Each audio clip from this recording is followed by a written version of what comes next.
اللهم إني أسألك علما نافعا ورزقا طيبا وعملا متقبلا. اللهم انفعنا بما علمتنا وعلمنا ما ينفعنا وزدنا علما. اللهم إني أعوذ بك من علم لا ينفع ومن قلب لا يخشع ومن نفس لا تشبع ومن دعوة لا يستجاب لها. رب يسر ولا تؤسر وتمم بالخير وبك نستعين يا فتاح يا فتاح. اللهم لا سهل إلا ما جعلته سهلا وأنت تجعل الحزن إذا شئت سهلا. بسم اللہ الرحمن الرحیم. چلیے میں آپ لوگوں کا سب کا پھر سے دوبارہ استقبال کرتی ہوں ہمارے فہم قرآن کے ڈے نمبر 5 پہ. تو ہم لوگ آج جو کل جہاں تک ہم نے سٹاپ کیا تھا ہم کنٹینیو کریں گے انشاءاللہ. پر اس سے پہلے کل میں نے غلطی سے کچھ آیتیں مس کر دی تھی. آیت نمبر 149. ٹھیک ہے، تو آپ لوگ جو ہے آیت نمبر 149 چیک کریے.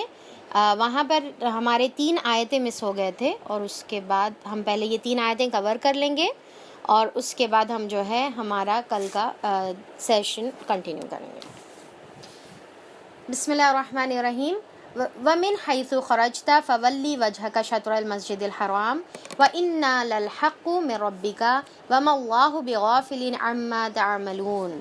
تمہارا گزر جس مقام سے بھی ہو وہیں سے اپنا رخ نماز کے وقت مسجد حرام کی طرف پھیر دو. تو یہ جو ہے قبلے کی تبدیلی کے بعد کے کنٹینویشن والے آیتیں ہیں. تو یہاں پر اللہ تعالیٰ کیا حکم دے رہے کہ جہاں سے بھی تم نکلو تم مسجد حرام کی طرف اپنا جو ہے قبلہ پھیر لو. تو اب اس سے جو ہے مفسرین یہ بتاتے ہیں کہ چاہے ہم سفر میں ہو یا ہم حضر میں ہو، یعنی کہ سفر میں ہو یا اپنے جو ہے گھر پر ہو، ہم کو قبلے کی طرف رخ کر کر نماز پڑھنا نماز کی شرط میں سے ہے. تو ایون جو ہے سفر میں بھی ہم کوشش کریں کہ قبلے کی رخ جو ہے ہمارا نماز پڑھتے وقت ہمارا رخ قبلے کی طرف ہو. اور پھر اللہ تعالیٰ آگے فرماتے ہیں کیونکہ یہ تمہارے رب کا بالکل برحق فیصلہ ہے اور اللہ تم لوگوں کے اعمال سے بے خبر نہیں ہے. اور جہاں سے پھر تمہارا گزر ہو اپنا رخ مسجد حرام ہی کی طرف پھیر دیا کرو اور جہاں بھی تم ہو اسی کی طرف منہ کر کے نماز پڑھو. لوگوں کو تمہارے خلاف کوئی حجت نہ ملے گی. یعنی کہ یہ جو ایک قبلہ اللہ تعالیٰ نے پوری امت کا بنا دیے، یہ غیروں کے لیے جو ہے کوئی حجت باقی نہیں رکھے اللہ تعالیٰ. یعنی کہ ہماری یونٹی جو ہے لوگوں کے منہ بند کرائے گی. اب یہاں پر کیونکہ آج دیکھیے ہمارے اندر یونٹی نہیں ہے، لوگ ہمارے اوپر جو ہے غیر مسلمان ہمارے فرقے اور مسلکوں کے بارے میں جو ہے باتیں کرتے ہیں. کتنی افسوس کی بات ہے نا. تو اللہ تعالیٰ یہاں پر بتا رہے کہ جب تم نماز پڑھو تو اللہ تعالیٰ نے ایک قبلہ کیوں رکھا؟ تاکہ ہماری جو ہے یونٹی اس کے اندر جو ہے ظاہر ہو کہ تمام دنیا میں ہر کونے والا انسان ایک ہی طرف قبلہ کر کر نماز پڑھے. اب سوچیں کہ اگر قبلہ نہیں ہوتا تو ایک مسجد میں ہر کوئی الگ الگ رخ پہ نماز پڑھتا تو اللہ تعالیٰ نے اس سے ہم کو جو ہے بچا لیا اور ایک ہم کو قبلہ عطا کیا. ہاں جو ظالم ہیں ان کی زبان کسی حال میں بند نہ ہوگی تو ان سے تم نہ ڈرو بلکہ مجھ سے ڈرو. تو اللہ تعالیٰ یہاں پر کیا حکم دے رہے؟ فلا تخشوہم واخشونی. اللہ سے ڈرنے کا حکم دیا جا رہا ہے. تو یہ صرف قبلے کے معاملے میں نہیں بلکہ ہر معاملے میں اللہ تعالیٰ ہم کو حکم دیتے ہیں کہ ہم کو اللہ سے ڈرنا چاہیے. یعنی کہ چاہے ہم کہیں پر بھی ہو، اب جیسا ہم سفر میں ہے، مالز میں ہے، یا پھر جو ہے مارکیٹ پلیسز پہ ہے، کالجز میں ہے، کہیں پر بھی ہو تو ہم دوسروں کے ڈر سے جو ہے نماز چھوڑ دیتے. تو اللہ تعالیٰ یہاں پر بتا رہے کہ نماز جو ہے یعنی کہ مجھ سے ڈرو. اب سر کیا بولتے، لوگ کیا بولتے، ارے ہم بیچ میں پڑھیں گے تو سب جنے ہم کو دیکھتے. تو یہ ہمارا جو ہے نظریہ نہیں رہنا ہے بلکہ ہم کو اللہ سے ڈر کر جہاں کہیں رہو ہم کو اللہ کی طرف قبلہ کرنا ہے اور نماز پڑھنا ہے. اور اس لیے کہ میں تم پر اپنی نعمت پوری کر دوں اور اس توقع پر کہ میرے اس حکم کی پیروی سے تم اسی طرح فلاح کا راستہ پاؤ گے جس طرح تمہیں اس چیز سے فلاح نصیب ہوئی ہے کہ میں نے تمہارے درمیان خود تم ہی میں سے ایک رسول بھیجا. اب دیکھیے کہ اس سے پہلے ہم لوگ آیت نمبر 129 میں سورہ بقرہ کی ہم دیکھے تھے کہ ابراہیم علیہ السلام نے دعا کی تھی کہ اللہ تعالیٰ میرے اولاد کے لیے ایک تعلیم کا انتظام کر، کوئی ایسا نبی بھیج جو ان کو جو ہے تعلیم دے اور کتاب سے جو ہے قرآن پڑھ کر سنائے اور تزکیہ کرے اور حکمت کی باتیں سکھائے۔ تو اب یہ دعا اللہ تعالیٰ یہاں پر جو ہے قبول کر کے ہماری طرف نبی کریم صلی اللہ علیہ وسلم کو ابراہیم علیہ السلام کی دعا کے بدلے اللہ تعالیٰ نے ہم کو عطا کیا ہے۔ اور آپ صلی اللہ علیہ وسلم کا دعوت کا طریقہ کیسا ہے کہ یہ 4 باتوں پر مشتمل ہے۔ دیکھیے آپ صلی اللہ، غور سے سنیے، آپ صلی اللہ علیہ وسلم کی دعوت کا طریقہ ان 4 باتوں پر مشتمل تھا۔ کیا کہ وہ رسول جو ہے یتلو علیکم آیاتنا، ہماری آیات کو پڑھ کر سناتا ہے، یعنی کہ قرآن کو پڑھ کر سناتا ہے،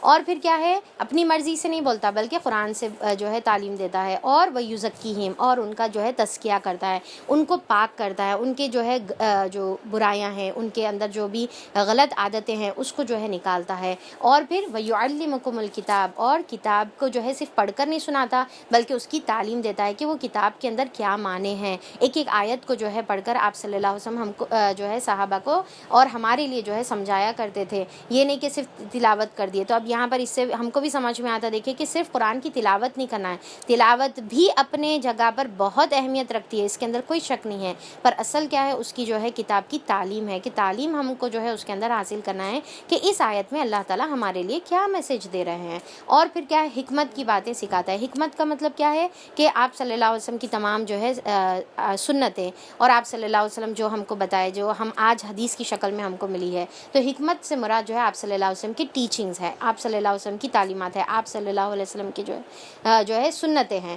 تو آپ صلی اللہ علیہ وسلم نے پریکٹیکلی جو ہے اس کے اوپر، یعنی کہ کتاب کو جو پڑھتے تھے اور اس کو جو تعلیم دیتے تھے اس کے اوپر پریکٹیکلی عمل کر کے بتایا، تو وہ عمل جو ہے حکمت ہے جو آج ہمارے پاس سنت کی شکل میں موجود ہے۔ پھر اور جو ہے وَيُعَلِّمُكُم مَّا لَمْ تَكُونُوا تَعْلَمُونَ، جو تم نہیں جانتے اس کے بارے میں جو ہے وہ تعلیم دیتا ہے۔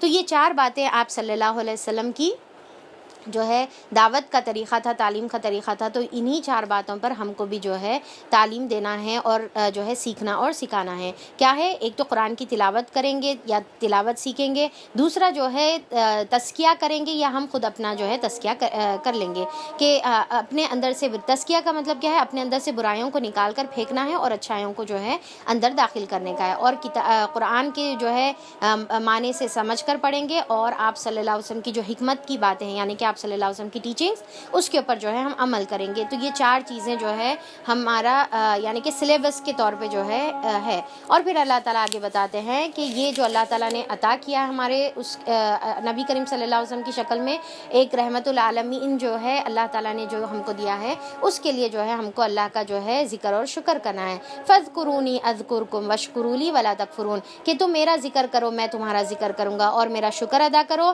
اور میری جو ہے میرے جو ہے نعمتوں کا کفران نعمت نہ کرو۔ تو اب اللہ تعالیٰ یہاں پر کیا حکم دے رہے کہ میرا ذکر کرو۔ مطلب کیا ہے ذکر؟ کہ اللہ تعالیٰ کی یاد ہے۔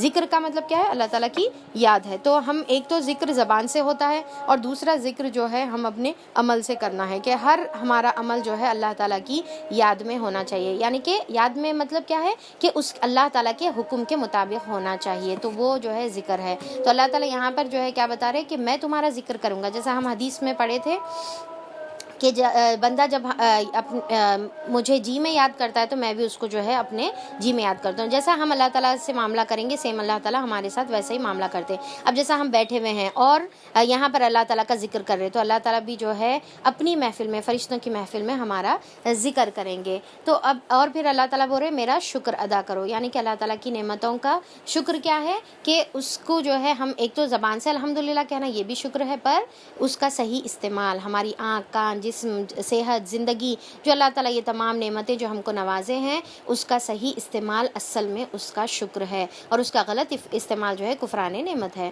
اب یہاں تک جو ہے ہم لوگوں نے پھر آگے جو ہے کل دیکھ لیے تھے ہم لوگ یا ایھا الذین آمنوا واستعینوا بالصبر والصلاۃ، استعینوا بالصبر والصلاۃ، تو یہ ہم کل پڑھ چکے تھے، تو انشاءاللہ اب ہم لوگ کنٹینیو کریں گے۔ اب آپ لوگ جو ہے آیت نمبر 204 آپ لوگ نکالیے جی، آیت نمبر 204، ٹھیک ہے۔ تو یہاں پر ہم لوگ رکے تھے، اب یہیں سے ہم لوگ کنٹینیو کریں گے۔ بسم اللہ الرحمن الرحیم۔ انسان میں کوئی تو ایسا ہے جس کی باتیں دنیا کی زندگی میں تمہیں بہت بھی بھلی معلوم ہوتی ہے، یعنی کہ بات جب کرتا ہے تو بہت اچھی اچھی جو ہے باتیں کرتا ہے، اور اپنی نیک نیتی پر وہ بار بار خدا کو گواہ ٹھہراتا ہے، مگر حقیقت میں وہ بدترین دشمن حق ہے، یعنی اور پھر سخت جھگڑالو ہے۔ تو اللہ تعالیٰ یہاں پر کیا بتا رہے کہ ظاہری طور پہ تو باتیں اچھی کرتا ہے پر سخت جھگڑالو ہے۔ تو کل ہم جھگڑے کے بارے میں بھی دیکھے تھے کہ اللہ کے نزدیک سب سے ناپسندیدہ انسان سخت جھگڑا کرنے والا ہے۔ اور پھر یہاں پر دیکھیں کہ اکثر اب آگے جو ہے آئلی قانون ہمارے آ رہے ہیں، یعنی کہ فیملی کے ایشوز جو ہے آ رہے ہیں، طلاق کے بارے میں یہ تمام چیزیں۔ تو یہاں پر دیکھیے کہ کیا اللہ تعالیٰ بتا رہے ہیں کہ آیت نمبر 204 میں کہ آپ جھگڑا کرنے والا انسان جو ہے سخت ناپسندیدہ ہے۔ تو اکثر جو ہے شوہر بیوی میں جو ہے جھگڑے ہو جاتے ہیں، ساس بہو میں جھگڑے ہو جاتے ہیں، خاندان میں بھائیوں میں جھگڑے ہو جاتے ہیں۔ تو یہ چیزوں سے ہم کو جو ہے بچنا ہے۔ ایک تو ہر قسم کے جھگڑے سے بچنا ہے، اور خاص طور پہ جب آپ ایک فیملی میں رہتے تو فیملی میں رہنے کے بعد جو ہے اگر شوہر بیوی لڑے، اور خاص طور پہ بچوں کے سامنے، تو آپ سوچیں کہ کیا ان کے اوپر جو ہے اس کا اثر پڑتا۔ حالانکہ بچے جو ہے شوہر سے یعنی کہ باپ سے بھی محبت کرتے ہیں، ماں سے بھی محبت کرتے ہیں، محبت تو دونوں کی ہوتی ہے، وہ بہت زیادہ جو ہے ڈپریس ہو جاتے ہیں، اور ہم تصور بھی نہیں کر سکتے کہ ان کے ذہنوں پہ ہماری یہ باتوں کا، ہماری یہ لڑائیوں کا کیا اثر ہو رہا۔ اور پھر ہم ان کے نزدیک جو ہے عزت بھی کھو دیتے جب دیکھ رہے کہ بیوی جو ہے اپنے شوہر سے بحثیں کر رہی، لڑائی جھگڑا کر رہی، یا شوہر جو ہے بہت ہی بدتمیزی سے جو ہے بیوی کے ساتھ سلوک کر رہا، تو اس سے جو ہے والدین کی جو عزت رہتی ہے بچوں کے سامنے وہ ختم ہو جاتی ہے۔ اگر کوئی ڈسپیوٹس بھی ہے تو تنہائی میں، اکیلے میں، روم میں جو ہے لڑنا، جا کر جو ہے بحث کرنا، یا جو بھی اپنے جو ہے میٹر سالو کرنا۔ اور کل جیسا ہم پڑھے تھے کہ شوہر اور بیوی ایک دوسرے کے لباس ہے، تو ہم کو جو ہے ایک دوسرے کی پروٹیکشن کرنا، ایک دوسرے کا خیال کرنے کا ہے۔ اور پھر اگر ایشوز تو ہوتے ہیں پر گھر میں اس کو جو ہے بیڈ روم میں سالو کرنا چاہیے، نہ جو ہے اپنے جو ہے یعنی کہ سسرال میکے کے سامنے لانا چاہیے۔ تو یہ چیز امپورٹنٹ ہے۔ اور پھر اگر ہم ایسا کریں گے تو ہماری اولاد جو ہے ہم سے یہی تعلیم لے گی، اور ایک جو ہے ہم ایک اچھی اولاد کی تربیت نہیں کریں، ایک برا جو ہے بیٹا ہم جو ہے وجود میں لے کر آ رہے ہیں، اور ایک بری بیٹی جو ہے ہم وجود میں لے کے آ رہے ہیں۔ اور ساس بہو کے بھی جو جھگڑے ہوتے ہیں، تو اس میں بھی جو ہے ہم بہت ہی بڑا وسعت قلبی سے کام لیں، کیونکہ مومن کا شعار کیا ہوتا ہے، وہ معاف کرنے والا ہوتا ہے، بڑا دل کرنے والا ہوتا ہے۔ اب دیکھیے کہ اکثر جو ہے آپس میں بھائی بہن ایک دوسرے سے لڑتے ہیں، بھائی جو ہے چہرہ دیکھنے کے لیے تیار نہیں ہوتا، تو بچے یہی دیکھتے ہیں، اور پھر بعد میں جب جو ہے ہم بچوں کو یہ سکھاتے کہ آپ لوگ آپس میں ایک دوسرے سے نہیں لڑنا۔ بھائی چچا اور جو ہے اپنے باپ کو دیکھ رہے کہ لڑے ہوئے ہیں، اور ہم بچوں سے ایکسپیکٹ کر رہے کہ ہمارے بچے جو ہے بہت اچھے سے جو ہے آپس میں بھائی بہن مل کر رہیں، ہمارے بچے مل کر رہیں۔ یہ الگ بات ہے کہ ہم اپنے بھائی بہنوں سے لڑتے رہیں گے، تو یہ ہماری تربیت نہیں ہونی چاہیے، بلکہ ہم ایک آئیڈیل رہنا ہے، ایک مثال رہنا ہے ان لوگوں کے سامنے کہ جو ہے کس طریقے سے محبت اور پیار سے رہنا ہے، اور اگر سامنے والا زیادتی بھی کرے تو درگزر سے بڑا دل کرتے ہوئے جو ہے ان کو معاف کر دینے کا ہے۔ کیونکہ دنیا میں دیکھیں ہر کوئی نہ کوئی کسی سے ہرٹ ہوتا ہی ہے، تو مومن کا شعار کیا ہے کہ وہ درگزر کرنے والا اور معاف کرنے والا ہوتا ہے۔ اچھا، پھر اس کے بعد اللہ تعالیٰ بتا رہے کہ جب اسے اقتدار حاصل ہوتا ہے تو زمین میں وہ ساری دوڑ دھوپ اس لیے کرتا ہے کہ فساد پھیلاتا پھرے اور نسلوں کو جو ہے غارت کرے، حالانکہ اللہ تعالیٰ جسے وہ گواہ بنا رہا ہے فساد کو ہرگز پسند نہیں کرتا، یعنی کہ فساد یہاں کی بات وہاں کی بات یہاں، یا پھر جو بھی قسم سے جو ہے رشتوں میں یا پھر آپس میں یا پھر جو ہے زمین میں فساد ہوتا ہے، ویسی چیزوں سے ہم کو بچنا ہے۔ جیسا چغل خور کے بارے میں بھی ہے کہ چغل خور جنت میں نہیں جائے گا۔ اور جب ان سے کہا جاتا ہے کہ اللہ سے ڈرو تو اپنے وقار کا خیال اس کو گناہ پر جما دیتا ہے۔ اب دیکھیے کہ یہ جو سینٹنس ہے یہ بہت ہی پاورفل سینٹنس ہے کہ جب اسے کہا جاتا ہے کہ اتق اللہ، اللہ سے ڈر، جس کے بارے میں آتا ہے کہ عمر رضی اللہ عنہ کے بارے میں آتا ہے کہ جب بھی ان سے اتق اللہ کہتے تھے کوئی، تو وہ اتنا ڈر جاتے تھے کہ سجدے میں گر جاتے تھے اور اپنی جو ہے کلے کو، اپنے جو ہے گال کو زمین پر جو ہے رکھ دیتے تھے اور بولتے تھے کہ یہ بات میرے سے مت بولو، یعنی کہ اتنا آپ جو ہے یہ سینٹنس پہ لرز جاتے تھے۔ اب آج دیکھیے ہم جو ہے کبھی اگر ایسا ورڈ استعمال بھی کرے تو سامنے والے ہاں ہمارے کو زیادہ بولنے کی ضرورت نہیں ہے، تو ایسی جو ہے قسم کی باتیں ہم کو نہیں کرنا ہے۔ اگر کوئی ہم سے، ایک تو اللہ سے ڈرتے رہنا ہے، اور دوسرا اگر ایسی سچویشن آئے تو ہم کو فوری اللہ تعالیٰ کے سامنے جو ہے جھک جانا ہے، یعنی کہ اللہ کے حکم کو مان لینا ہے، اپنی ضد میں نہیں آنا ہے، اپنی عزت اور اپنے تکبر کی وجہ سے جو ہے اللہ تعالیٰ کے احکامات سے جو ہے دور نہیں ہٹنا ہے۔ جیسا کسی کو جو ہے نماز کی طرف بلایا جا رہا، پردے کی طرف بلایا جا رہا، قرآن کی طرف بلایا جا رہا، تو ہاں ہم کو بولو مت، ہم کو سب معلوم ہے، تو ایسی جو ہے الفاظ ہم جو ہے نہیں نکالیں، بلکہ اللہ تعالیٰ سے جو ہے ڈر کر زندگی گزارے۔ وبئس المہاد، اور وہ جو ہے جہنم بہت ہی برا ٹھکانہ ہے۔ اور پھر جو ہے دوسری طرف انسانوں ہی میں سے کوئی ایسا ہے جو رضائے الہی کے طلب میں اپنی جان کھپا دیتا ہے، یعنی کہ اس کی پوری زندگی کی دوڑ اور دھوپ کس کے لیے ہوتی ہے؟ اللہ تعالیٰ کی رضا حاصل کرنے کے لیے ہوتی ہے۔ اب اللہ تعالیٰ یہاں پر بہت ہی امپورٹنٹ آیت بتا رہے، آیت نمبر 208، یا ایھا الذین آمنوا ادخلوا فی السلم کافہ، اے لوگو جو ایمان لائے ہو اسلام میں پورے کے پورے داخل ہو جاؤ، یعنی کہ تمہارا عمل، تمہارا دل، تمہارا جو ہے زبان پوری کی پوری جو ہے مسلمان ہو، پوری کی پوری سرنڈرڈ ہو۔ مسلمان کے بارے میں ہم پڑھے تھے، اسلام کا کیا مطلب ہے کہ جو ہے اپنے آپ کو جو ہے سرنڈر کر دینا، اپنی خواہشات کو، اپنی زبان کو، اپنے دل اور دماغ، ہر چیز کو۔ تو اب یہاں پر اللہ تعالیٰ بول رہے کہ یہ نہیں کہ زبان سے جو ہے تم دین کی بات کرو اور تمہارا عمل جو ہے اس کے خلاف ہو، یا پھر جو ہے تمہارے جو ہے قول اور عمل میں جو ہے تضاد نہیں رہنا ہے۔ اور دوسرا اور ایک مطلب یہ بھی ہو سکتا ہے کہ اسلام کے جو ہے کچھ چیزوں پر عمل کر لے رہے، کچھ چیزیں جو ہے یہود کی کاپی کر لے رہے، نصارہ کی کاپی کر رہے، ہمارے اطراف کے ماحول کی کاپی کر رہے۔ بھئی آج تو جو ہے اتنا ترقی یافتہ جو ہے زمانہ ہے، اب یہ پرانی چیزیں آج کہاں پر چلنے والی؟ تو ایسی طریقے کی جو ہے باتیں ہم کو نہیں کرنا ہے، بلکہ اسلام کے ہر حکم پر عمل کرنا ہے، اور جو حکم پر ہم عمل نہیں کر سکتے کم سے کم اس کے لیے جو ہے شرمندگی اور توبہ جو ہے مسلسل ہونی چاہیے۔ اور اللہ تعالیٰ بول رہے کہ شیطان تو تمہارے کو اسلام سے نکالنے کی کوشش کرتے رہتا، پر تم جو ہے ولا تتبعوا خطوات الشیطان، شیطان کے نقش قدم پر مت چلو، وہ تمہارا کھلا دشمن ہے۔ اور پھر جو ہے جو صاف صاف ہدایت تمہارے پاس آ چکی ہے، اگر ان کو پا لینے کے بعد پھر تم نے لغزش کھائی، یعنی کہ تھوڑا سا بھی جو ہے اپنے ثابت قدمی سے ہل گئے، تو خوب جان رکھو کہ اللہ سب پر غالب اور حکیم و دانا ہے۔ ان ساری نصیحتوں اور ہدایتوں کے بعد بھی لوگ سیدھے نہ ہوں تو کیا اب وہ اس کے منتظر ہیں؟ دیکھیے اب یہاں پر یہ آیتیں سن کر ہمارا دل فوری اللہ کے سامنے جھک جانا ہے، ورنہ اللہ کی وارننگ آ رہی۔ کیا بول رہے اللہ تعالیٰ کہ کیا وہ اس کے منتظر ہے کہ اللہ تعالیٰ خود جو ہے بادلوں کے سائے میں فرشتوں کے ساتھ جو ہے دنیا آسمان پر آئے اور پھر جو ہے فیصلہ کر ڈالے، یعنی کہ جو ہے عذاب جو ہے ان کے پر لا دے۔ آخر کار سارے معاملات پیش تو اللہ ہی کے حضور ہونے والے ہیں۔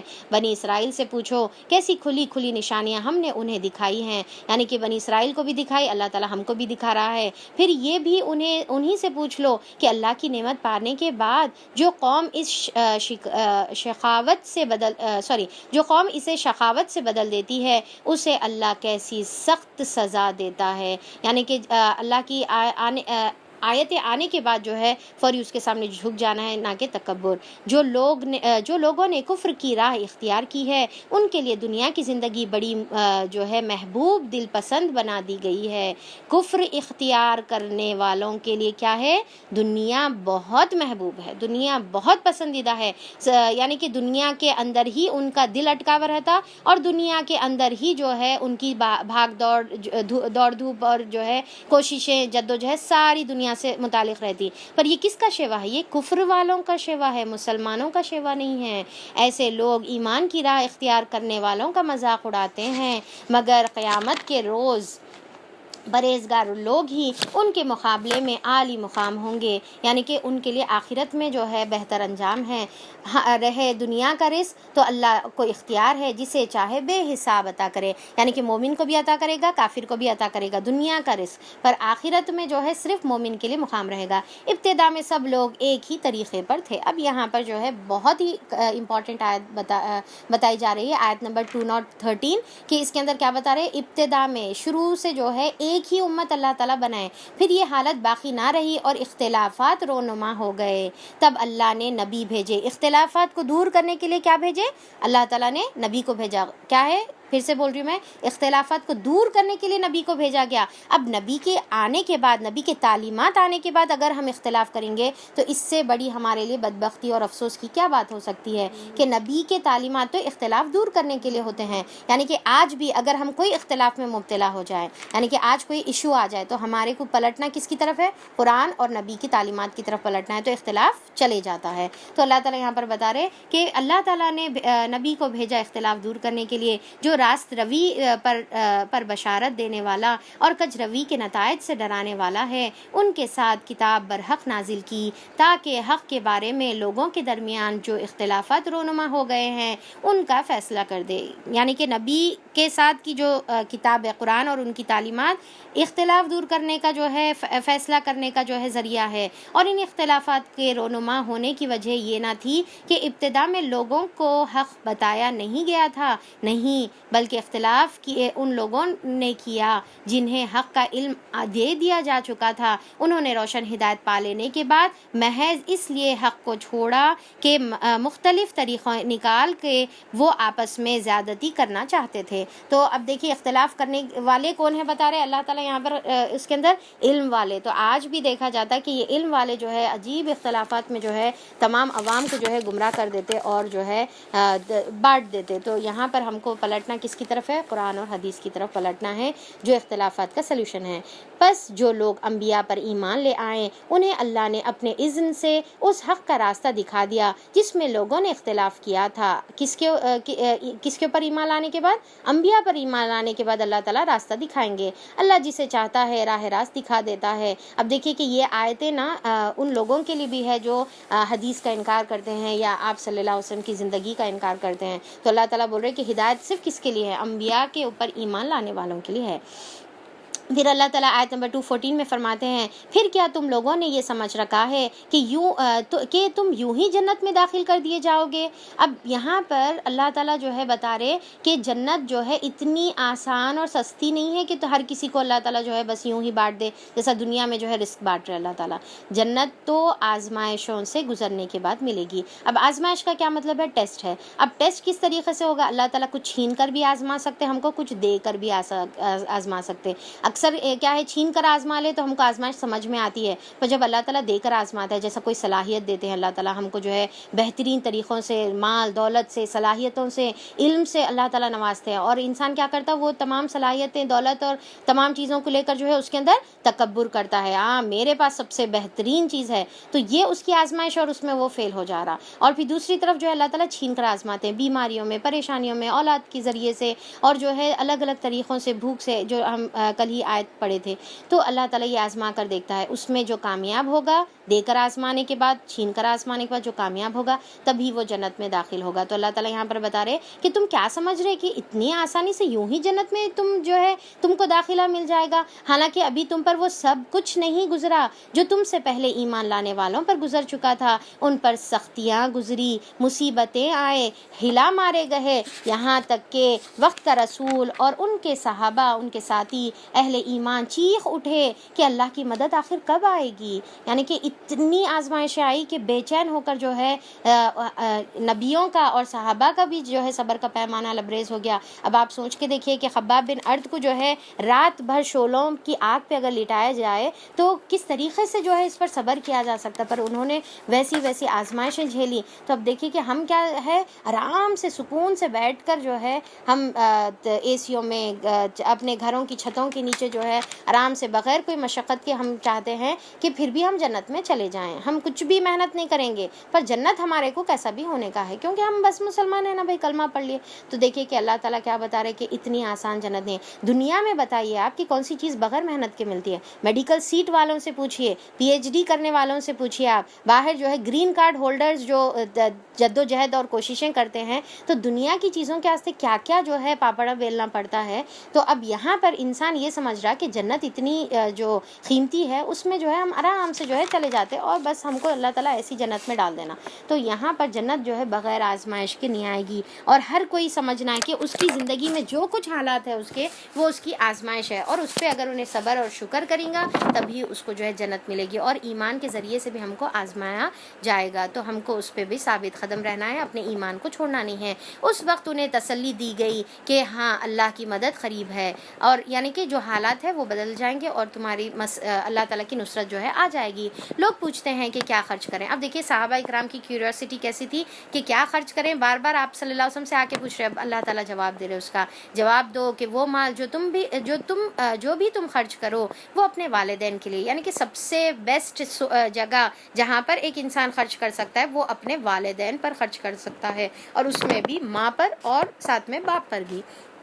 پھر دوسرا کہاں ہے خرچ کرنے کا؟ رشتہ داروں پر، یتیموں پر، مسکین پر، مسافر پر خرچ کرو۔ اب دیکھیے کہ یہاں پر ایک بات کی طرف میں توجہ دلانا چاہوں گی کہ اکثر کیا ہوتا کہ ہم یتیم، مسکین، مسافر، فقیروں کو تو دے دیتے، پر اپنے خود کے رشتہ دار، اپنے خود کے ضرورت مند گھر والوں کو جو ہے ہم بھول جاتے۔ تو یہ سب سے بڑی جو ہے بے وقوفی ہے انسان کے لیے۔ سب سے پہلے اللہ تعالیٰ خود ترتیب یہاں پر بتا دے رہے کہ والدین پر، اس کے بعد رشتہ داروں پر، پھر یتیم، مسکین اور مسافروں پر خرچ کرو، اور جو بھی بھلائی تم کرو گے اللہ تعالیٰ اس سے باخبر ہے۔ تمہیں جنگ کا حکم دیا جاتا ہے اور وہ تمہیں ناگوار ہے، ہو سکتا ہے کہ ایک چیز تمہیں ناگوار ہو اور وہی تمہارے لیے بہتر ہو۔ اب یہ جو آیت ہے، اب آیت ایکچولی ریلیٹڈ ٹو قتال ہے، یعنی کہ جنگ ہے، پر یہ آیت اگر ایک انسان اپنی زندگی میں ہر پہلو میں اگر سمجھ جائے تو یہ کی فار سکسیس ہے، یعنی کہ آخرت کی کامیابی کا یہ جو ہے ایک سب سے بڑا جو ہے کی ہے۔ تو اللہ تعالیٰ کیا بتا رہے کہ ہو سکتا ہے کہ ایک چیز تمہیں ناگوار ہو، یعنی کہ ہماری زندگی میں کئی ایسے حالات آتے، پریشانی، مشکلات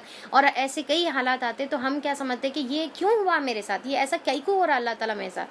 تو اللہ تعالیٰ بول رہے کہ اسی کے اندر تمہارے لیے کچھ نہ کچھ بہتری ہو سکتی ہے، تم کو نہیں معلوم ہے، یعنی کہ یا تو اللہ تعالیٰ تمہارے گناہ معاف کر رہے، تمہارے درجات بلند کر رہے، یا پھر جو ہے آخرت میں اس کے بدل جو تمہارے کو اجر ملیں گا تو تم تصور بھی نہیں کر سکتے کہ مطلب وہ مصیبت کی وجہ سے تم کو اتنا بڑا جو ہے اجر ملا۔ بعض کو جو ہے چیلنج جو ہے یعنی کہ فزیکلی چیلنج بچے پیدا ہو جاتے، تو الگ الگ جو ہے طریقوں سے آزمایا جاتا، کوئی جو ہے چہرے سے تھوڑے سے جو ہے یعنی کہ اللہ تعالیٰ آزماتا ہے ان کو، کسی کی شادی نہیں ہوتی، کسی کو بچے نہیں ہوتے، کسی کی جو ہے کسی کا انتقال ہو جاتا ہے، یا پھر نافرمان اولاد رہتی، یہ تمام چیزیں جو ہے کیا ہے اللہ تعالیٰ کی آزمائش ہے، اور یہ ہمارے لیے ہو سکتا بہتر ہے، پر ہمارے کو ایکچولی اس کے پیچھے حکمت اللہ کی نہیں معلوم ہے۔ تو ظاہری طور پہ ہم ایک چیز کی کوشش کرتے رہتے پر وہ چیز ہوتی ہی نہیں رہتی۔ اب جیسا کوئی کسی کو جو ہے ایک لڑکی سے محبت کرتا ہے اور اس سے شادی کرنا چاہتا پر اس سے نہیں ہوتی، تو اللہ تعالیٰ کو معلوم ہے کہ اس میں اس کے لیے کیا چیز بہتری ہے۔ تو ہمارے کو ہر حال میں جو ہے اللہ تعالیٰ کی جو ہے حکم پر راضی ہونے والا بن جائیں ہم،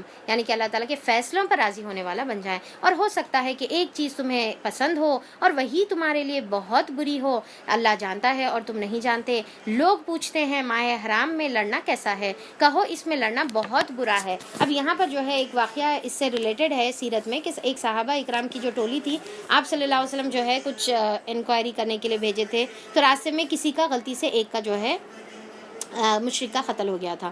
تو اب اس میں جو ہے ان لوگ یہ افواہ پھیلائے، اب جیسا مسلمان، اب جیسا تبلیغی جماعت کوئی کرتے ساتھ ہی کیسا افواہیں پھیل رہی نا، تو وہ زمانے میں بھی جیسا مسلمان سے اگر کوئی غلطی ہو گئی تو اس کو جو ہے بہت زیادہ پھیلایا گیا، کیونکہ وہاں پر جو ہے وہ ڈاؤٹ فل تھا کہ وہ دن یا تو جو ہے رجب کا ختم کا دن تھا یا پھر شعبان کا فرسٹ شعبان تھی۔ تو وہ کنفیوژن میں جو ہے وہ یعنی کہ صحابی سمجھے کہ شعبان شروع ہو گیا اور ابھی جو ہے ہو سکتا کہ رجب تھی، تو یہ وجہ سے جو ہے جب مشرکوں کو اور یہودیوں کو معلوم ہوا تو کافی اس کی جو ہے چرچا ہوئی اور پروپیگنڈا کرے اسلام کے خلاف، کہ دیکھو خود ہی بولتے کہ یہ 4 مہینے حرام والے مہینے ہیں اور خود ہی جو ہے اس کے اندر قتل اور غارت گیری کرتے۔ اللہ تعالیٰ اس کا جواب دے رہے کہ اچھا ان سے تو غلطی سے قتل ہو گیا، پر تم جو کر رہے فساد برپا کر رہے وہ کیا ہے، اس کے بارے میں تمہارا اپنے بارے میں کیا خیال ہے؟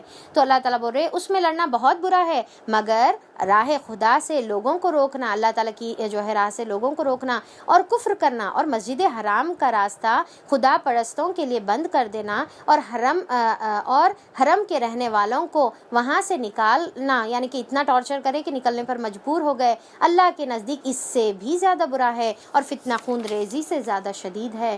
وہ تو تم سے لڑے ہی جائیں گے حتیٰ کہ اگر ان کا بس چلے تو تمہیں اس دین سے پھیر لے جائیں، اور یہ خوب سمجھ لو کہ تم میں سے جو کوئی اس دین سے پھرے گا کفر کی حالت میں یعنی کہ اور کفر کی حالت میں جان دے گا، یعنی کہ اس کا لاسٹ ڈیٹ جو ہے کافر ہی انہیں مرا، اور جو ہے کفر سے یعنی کہ اسلام سے پھر گیا، مرتد بھی اس سے جو ہے مراد ہوتا ہے، تو اس کے اعمال دنیا اور آخرت دونوں میں ضائع ہو جائیں گے، یعنی کہ سارے اچھے اعمال جو ہے اس کے ضائع ہو جائیں گے۔ ایسے سب لوگ جہنمی ہیں اور وہ اس میں ہمیشہ رہیں گے، بخلاف اس کے کہ جو لوگ ایمان لے آئے اور جنہوں نے خدا کی راہ میں اپنی جان اور گھر بار چھوڑا، یعنی کہ ہجرت کی اور جہاد کیا، تو وہ رحمت الہی کے جائز امیدوار ہیں، اور اللہ ان کی لغزشوں کو معاف کرے گا اور اپنی رحمت میں انہیں اپنی رحمت سے انہیں نوازے گا۔ پوچھتے ہیں شراب اور جوے کا کیا حکم ہے؟ اب جیسا میں اس سے پہلے آیت منسوخ کے ٹائم پہ اگزامپل دی تھی آپ کو، تو یہ سورہ بقرہ کی یہ فرسٹ آیت ہے اور فرسٹ حکم ہے شراب کے بارے میں، اور سیکنڈ اور تھرڈ حکم جو ہے ہم نساء اور مائدہ میں دیکھیں گے۔ تو آیت نمبر جو ہے 219 چل رہی ہے ہماری، وہ پوچھتے ہیں شراب اور جوے کا کیا حکم ہے؟ کہو ان دونوں چیزوں میں بڑی خرابی ہے، اگرچہ ان میں لوگوں کے لیے کچھ نفع بھی ہے، مگر ان کا گناہ ان کے فائدے سے بہت زیادہ ہے۔ تو اب یہاں پر جو ہے بعض لوگ سمجھتے ہیں ارے حرام تو نہیں ہے نا، پر یہاں پر جو گناہ ہے مطلب کہ وہ جو ہے اللہ تعالیٰ کا ناراضگی جو ہے مول لینے والی جو ہے چیز ہے، اور آگے اس کا فائنل حکم بھی آئے گا۔ پوچھتے ہیں ہم راہ خدا میں کیا خرچ کریں؟ اب دیکھیں پھر سے جو ہے انہوں پوچھ رہے ہیں جو کچھ تمہاری ضرورت سے زائد ہو۔ اب یہاں پر اللہ تعالیٰ جو ہے یہ بتا رہے کہ اچھا پہلے تو پوچھے کہ کہاں خرچ کرنا ہے، تو اللہ تعالیٰ بتا دیے مصرف۔ اب اللہ تعالیٰ اب یہاں پر پوچھ رہے کہ کتنا خرچ کرنا، تو اللہ تعالیٰ یہ بھی بتا رہے کہ جو بھی تمہاری ضرورت سے زائد ہے تم اپنی طرف جو ہے جمع کر کے جو ہے خزانے مت رکھو، بلکہ جو ہے جو تمہاری ضرورت ہے استعمال کرو اور باقی کا اللہ کی راہ میں خرچ کرو۔ اس طرح اللہ تمہارے لیے صاف صاف احکام بیان کرتا ہے، شاید کہ تم دنیا اور آخرت دونوں کی فکر کرو۔ پوچھتے ہیں یتیموں کے ساتھ کیا معاملہ کیا جائے؟ اب دیکھیں کہ پورے یہ جو آیتیں ہیں یسألونک یعنی کہ ان کی دیکھیں آیت کتنی کیوریوسٹی تھی صحابہ اکرام کے اندر چیزوں پر عمل کرنے کی۔ تو اب یہاں پر یتیموں کا پوچھ رہے جس طرز عمل میں ان کے لیے بھلائی ہے وہ تم اختیار کرو، یعنی کہ جو بھی بہتر سمجھ رہے ہو ان کے معاملے میں کرو۔ اگر تم اپنا اور ان کا خرچ اور رہنا سہنا مشترک رکھو یعنی کہ ملا کر کرو تو اس میں کوئی مضائقہ نہیں ہے، یعنی کہ ایک ساتھ جو ہے خرچ کر سکتے۔ آخر وہ تمہارے بھائی بند ہی تو ہیں، برائی کرنے والے اور بھلائی کرنے والے دونوں کا حال اللہ پر روشن ہے، یعنی کہ اللہ تعالیٰ تو دل کا حال جاننے والا ہے کہ کون کیا نیت سے کس کے ساتھ کیسا معاملہ کر رہا۔ اللہ چاہتا تو اس معاملے میں تم پر سختی کرتا، مگر وہ صاحب اختیار ہونے کے ساتھ ساتھ صاحب حکمت بھی ہے۔ تم مشرک عورتوں سے ہرگز نکاح نہ کرو۔ اب یہاں پر کیا بتایا جا رہا ہے؟ دیکھیے کہ مشرک مرد رہو یا عورت رہو ان سے نکاح کرنا جو ہے اسلام میں حرام ہے، جائز نہیں ہے جب تک کہ وہ ایمان نہ لے کر آئیں۔ ایک مومن لونڈی مشرک شریف زادی سے بہتر ہے، یعنی کہ اگر ایک مومن لونڈی سے ایک غلام سے شادی کرنے کی نوبت آ رہی تو وہ کر لو، پر مشرک اور آزاد مشرک سے مت کرو، اگرچہ وہ تمہیں بہت پسند ہو۔ مشرک چاہے بہت پسند ہو تو بھی نہیں کرنا ہے، اور اپنی عورتوں کا نکاح مشرک مردوں سے کبھی نہ کرنا جب تک کہ وہ ایمان نہ لے آئے۔ اب اس کی وجہ اللہ تعالیٰ بتا رہے ایک مومن غلام مشرک شریف سے بہتر ہے اگرچہ وہ تمہیں بہت زیادہ پسند ہو۔ یہ لوگ تمہیں آگ کی طرف بلاتے ہیں، کیوں نہیں کرنا ہے؟ کیونکہ وہ آگ کی طرف بلاتے ہیں اور تمہاری جو جنریشن ہوگی وہ پوری جو ہے مشرک جنریشن ہوگی۔ اب دیکھیے کہ کیسا بعض وقت آتا نا کہ فور فادرز جو ہے مسلمان رہتے، پر ایک غلط سٹیپ، ایک انسان کا غلط سٹیپ پوری جنریشن کو تا قیامت تک جو ہے مشرک بنا دے سکتی۔ تو یہ جو ہے اللہ تعالیٰ یہاں سے ہم کو بتا رہے ہیں، اور اللہ اپنے اذن سے تم کو جنت اور مغفرت کی طرف بلاتا ہے، یعنی کہ اللہ کس کی طرف بلا رہا؟ جنت اور مغفرت کی طرف۔ تو اب اس سے ایک بات یہ بھی سمجھ میں آتی ہے کہ جب نکاح کرو تو کیا دیکھنا چاہیے؟ تقویٰ دیکھنا چاہیے، رتبہ نہیں، مال نہیں۔ اکثر کیا ہے کہ ہم جو ہے شادی کرتے وقت اپنی بچیوں کی یا پھر جو ہے بچیاں خود اپنی شادیوں کے ٹائم پہ کیا دیکھتے کہ بس مالدار ہے کیا نہیں، اچھا پڑھا لکھا ہے کیا نہیں، دنیا میں سٹیٹس اس کا کیا ہے، بس یہ چیزوں پہ ہماری جو ہے نظر ہوتی ہے، اور تقویٰ تو بالکل بھول جاتے کہ اس کے اندر جو ہے تقویٰ ہے یا نہیں ہے، اللہ سے ڈرنے والا ہے نہیں ہے۔ تو یہ ایسی شادیاں جو ہے کبھی بھی فلاح پا نہیں سکتی، ایسی شادیاں اللہ تعالیٰ جو ہے کبھی بھی اس کے اندر برکت نہیں دیتے۔ اب اگر کوئی سکسیزفل اگر ہم کو نظر بھی آ رہے تو پھر وہ جو دنیا کی متاع ہے بس دنیا کی مل جا رہی ہے، آخرت میں کوئی حصہ نہیں ہے ایسے لوگوں کا۔ اللہ اپنے اذن سے تمہیں جنت اور مغفرت کی طرف بلاتا ہے، اور وہ اپنے احکام واضح طور پر لوگوں کے سامنے بیان کرتا ہے۔ توقع ہے کہ وہ سبق لیں گے اور نصیحت قبول کریں گے۔ پوچھتے ہیں حیض کا کیا حکم ہے؟ کہو وہ ایک گندگی کی حالت ہے اور ایک تکلیف کی حالت ہے، اس میں عورتوں سے الگ رہو، یعنی کہ اب وہ جب تکلیف کی حالت ہے تو اس میں جو ہے عورتوں کے قریب جا کر جو ہے ان کو مزید تکلیف نہیں دینے کا ہے۔ اور پھر کیا ہے ویسی گندگی کی حالت میں بھی جو ہے اسلام میں جائز نہیں ہے جو ہے ریلیشن قائم کرنا، شوہر بیوی کے ریلیشنز کو قائم کرنا، اور ان کے جو ہے ان کے قریب نہ جاؤ جب تک کہ وہ پاک صاف نہ ہو جائیں۔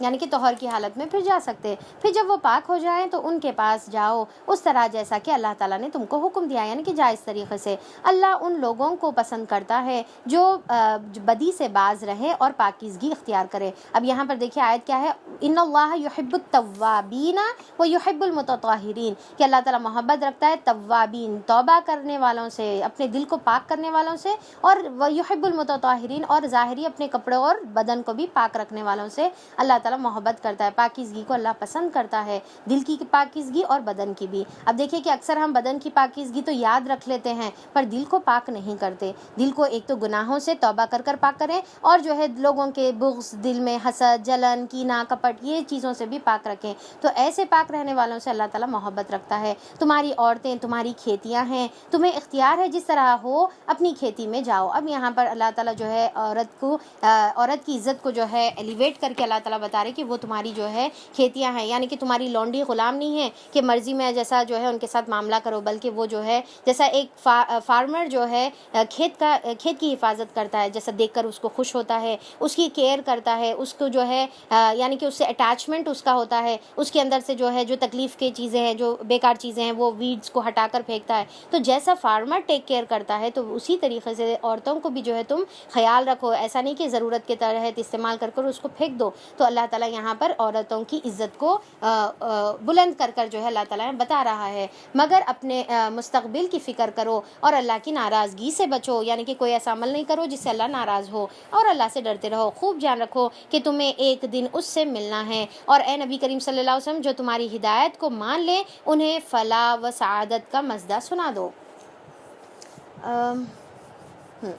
اللہ کے نام کو ایسی قسمیں کھانے کے لیے استعمال نہ کرو. اب یہاں پر اللہ تعالیٰ دوسرا حکم بتا رہے کہ اللہ تعالیٰ کی جو ہے نام کو جھوٹی قسمیں کھانے کے لیے, ہم جو ہے کوئی بھی اپنا جو ہے کوئی چھوٹا سا ڈسپیوٹ ہو گیا تو اللہ کی قسم بول کے بہت آسانی سے بول دیتے. تو یہ قسم, اللہ کا نام اتنا معمولی نہیں ہے کہ تم اپنے بیکار ڈسپیوٹس پہ اللہ کا نام لیتے رہو, جن سے مقصود نیکی اور تقویٰ اور بندگان خدا کی بھلائی کے کاموں سے باز رہنا ہو. ایسے چیزوں پر نام نہیں لے سکتے اللہ تعالیٰ کا. اللہ تمہاری ساری باتیں سن رہا ہے اور سب کچھ جانتا ہے. جو بے معنی قسمیں تم بلا ارادہ کھا لیتے ہو, اب ایسی بس منہ سے نکل گیا واللہ ایسا کچھ نکل گیا, تو اس پر جو ہے اس پر تمہاری کوئی گرفت نہیں ہے. مگر جو قسمیں تم سچے دل سے کھاتے ہو, جانتے ہوئے اللہ کو حاضر ناظر بنا کر کھاتے ہو, تو اس میں جو ہے ان کی باز پرس تم سے ضرور ہونے والی ہے. اللہ بہت درگزر کرنے والا اور بردبار ہے. جو لوگ اپنی عورتوں سے تعلق نہ رکھنے کی قسم کھا بیٹھے, یعنی کہ اس کو ایلا کہتے ہیں اسلامی شریعت میں, تو اللہ تعالیٰ جس میں جو ہے کوئی ناراضگی کی وجہ سے اب میں بیوی کے قریب نہیں جاؤں گا, ایسی جو ہے کوئی قسم کھانا, تو اللہ تعالیٰ بول رہے کہ یہ اس کی میکسیمم مدت 4 مہینے ہے. ایسا نہیں کہ بس تم قسم کھا کے جو ہے عورت کو ایسی لٹکتا چھوڑ دو تو تمہارے لیے جو ہے جائز ہو گیا اور تم اپنی منمانی کرو گے. تو اللہ تعالیٰ یہاں پر بول رہے کہ نہیں, صرف 4 مہینے تک جو ہے وقت ہے, آپس میں صلح کر لو, آپس میں بات کر لو, رجوع کر لو. تو اگر انہوں نے رجوع کر لیا تو اللہ انہیں معاف کرنے والا اور رحیم ہے, اور اگر انہوں نے طلاق ہی کا ٹھان لی ہو تو جانے رہیں کہ اللہ تعالیٰ سب کچھ سنتا اور جانتا ہے. یعنی کہ اللہ تعالیٰ سنتا اور جانتا, کیوں یہاں پر اللہ کی صفت استعمال کی گئی ہے؟ مطلب اللہ تعالیٰ یہ بتا رہے کہ کیا بیسس پہ تم ایک دوسرے سے جو ہے طلاق کے بارے میں سوچ رہے, اللہ تعالیٰ وہ جاننے والا ہے. بیکار چیزوں سے جو ہے طلاق جو ہے ڈیمانڈ نہیں کی جا سکتی. جن عورتوں کو طلاق دی گئی ہے وہ 3 مرتبہ ایام حیض ماہواری آنے تک, یعنی کہ حیض آنے تک جو ہے اپنے آپ کو روکے رکھیں. یعنی کہ 3 مینسز ان کی جو ہے طلاق کے بعد عدت رہے گی. عدت کی مدت کتنی ہے؟ طلاق کی عدت کی مدت جو ہے 3 مہینے ہیں, ٹھیک ہے. اور پھر جو ہے اور ان کے لیے یہ جائز نہیں ہے کہ اللہ نے ان کے رحم میں جو کچھ خلق فرمایا ہے اسے چھپائے. یعنی کہ عدت کس وجہ سے ہے؟ تاکہ اگر پریگننسی ہے تو معلوم ہو جائے, اور عورت نہیں چھپانا چاہیے. انہیں ہرگز ایسا نہ کرنا چاہیے اگر وہ اللہ اور روز آخرت پر ایمان رکھتی ہیں. ان کے شوہر تعلقات درست کر لینے پر آمادہ ہوں تو وہ اس عدت کے دوران میں انہیں پھر اپنی زوجیت میں واپس لینے کا حق رکھتے ہیں. یعنی کہ اب جو ہے اگر شوہر اور بیوی اگر شوہر طلاق دینے کے بعد اگر عدت کے ٹائم پہ پھر سے جو ہے رجوع کرنے یعنی کہ پھر سے رجوع کرنے کا ارادہ کرے تو عدت کے دوران کرنے کی اجازت ہے. یعنی کہ احساس ہو گیا اپنی غلطی کا اور معافی مانگ کے ایک دوسرے سے رجوع کر لیے تو اجازت ہے. عورتوں کے لیے بھی معروف طریقے پر ویسے ہی حقوق ہے جیسے مردوں کے حقوق ان پر ہیں، البتہ مردوں کو ان پر ایک درجہ حاصل ہے. اب اللہ تعالیٰ یہاں پر کیا بتا رہے کہ دونوں کو ایک دوسرے کے حقوق برابر ہے، پر ایک درجہ جو ہے مردوں کا اللہ تعالیٰ نے وَلِلرِّجَالِ عَلَيْهِنَّ درجہ، ایک درجہ اللہ تعالیٰ نے زیادہ رکھا ہے. اب دیکھیں کہ اب یہاں پر بہت سارے عورتیں جو ہے یہ سوچتے کہ اللہ تعالیٰ کیوں درجہ زیادہ رکھے. اب سوچنے کی بات ہے، کامن سینس کی بات ہے کہ ایک گاڑی کو جو ہے 2 ڈرائیورز نہیں چلا سکتے، ایک اسکول کو 2 پرنسپل نہیں وہ کر سکتے، پھر ایک گھر میں بھی کوئی ایک لیڈر ہونا ضروری ہے نا. دو لوگ ایک ساتھ جو ہے نہیں چلا سکتے، پھر جو ہے وہاں پر اختلاف ہو جائے گا. تو کہیں نہ کہیں ایک کو تو امیر بنانا ہے، ایک کو تو لیڈر بنانا ہے تاکہ جو ہے نظام اسموتھلی چلے. اور پھر ڈیفینیٹلی جو ہے اللہ تعالیٰ ساتھ میں وہ بھی بتا دیے کہ اب لیڈر کی ذمہ داری ہے کہ سب کو مل کے سب کے مشورے سے جو ہے کام کرے. تو اس بنا پر جو ہے جو ایک کا جو اللہ تعالیٰ نے رکھا ہے کہ ایک تو بھی ایک کو کسی کو لیڈر بنانا ہے، تو وہ اللہ تعالیٰ نے اس کی کچھ صفات کی وجہ سے اس کو لیڈر بنایا. اب یہاں پر اس پر عورتوں کو بہت زیادہ خوش ہونا چاہیے. خوش کس لیے ہونا چاہیے کہ اللہ تعالیٰ نے آدمیوں پر ایک ایکسٹرا ذمہ داری رکھ دی، ہم کو تو ذمہ داری سے بری کر دیا. اگر ایک آفس میں جو ہے اگر کسی کو ایکسٹرا ورک لوڈ دیا جا رہا تو وہ انسان خوش ہوتا یا پھر جو ہے مایوس ہو جاتا، اور دوسرے انسان دیکھ کے اس پہ جو ہے رش کرتے یا شکر ادا کرتے کہ ارے تمہارے کو اتنا زیادہ ورک لوڈ دے رہے، ہمارے کو نہیں دے رہے، دیکھو بلکہ جا کے مینیجر سے لڑتے. الٹا یہ بولتے اللہ کا شکر ہے اس کو دے رہے، پورا کام اس سے کرا رہے، میرے کو تو اللہ تعالیٰ میرے کو تو جو ہے مینیجر زیادہ کام نہیں دیا، بلکہ مزے سے جو ہے انہیں سیٹی بجا لیتے جو ہے بیٹھا ہوا رہتا. تو یہاں پر اسی طریقے سے ہم عورتوں کو بھی جو ہے مہارانیوں کی طرح گھر میں رہ کر خوش ہونا چاہیے کہ پوری ذمہ داری اللہ تعالیٰ نے مرد حضرات پر رکھی ہے، اور معاش کی، کمانے کی، اور ہم کو کھلانے کی، اور بچوں کی پرورش، ہر چیز جو ہے آدمیوں پر رکھی ہے. تو ہم کو تو اس پر اللہ کا شکر ادا کرنا چاہیے اور مزے سے بیٹھ کر جو ہے اپنی جو ہے اللہ تعالیٰ نے جو پوزیشن دی ہے اس کو انجوائے کرنا چاہیے. تو جو ہے اس میں کوئی جو ہے یعنی کہ ناراض ہونے کی بات نہیں ہے. جیسے مردوں کے حقوق ان پر ہیں، البتہ مردوں کو ایک اللہ تعالیٰ نے درجہ رکھا ہے، اور وہ درجہ کیا ہے؟ ان کی ذمہ داری والا درجہ ہے کہ ان کو اللہ تعالیٰ نے کمانے اور معاش کی ذمہ داری رکھ دی ہے. سب پر اللہ تعالیٰ غالب اقتدار رکھنے والا اور حکیم اور دانا موجود ہے.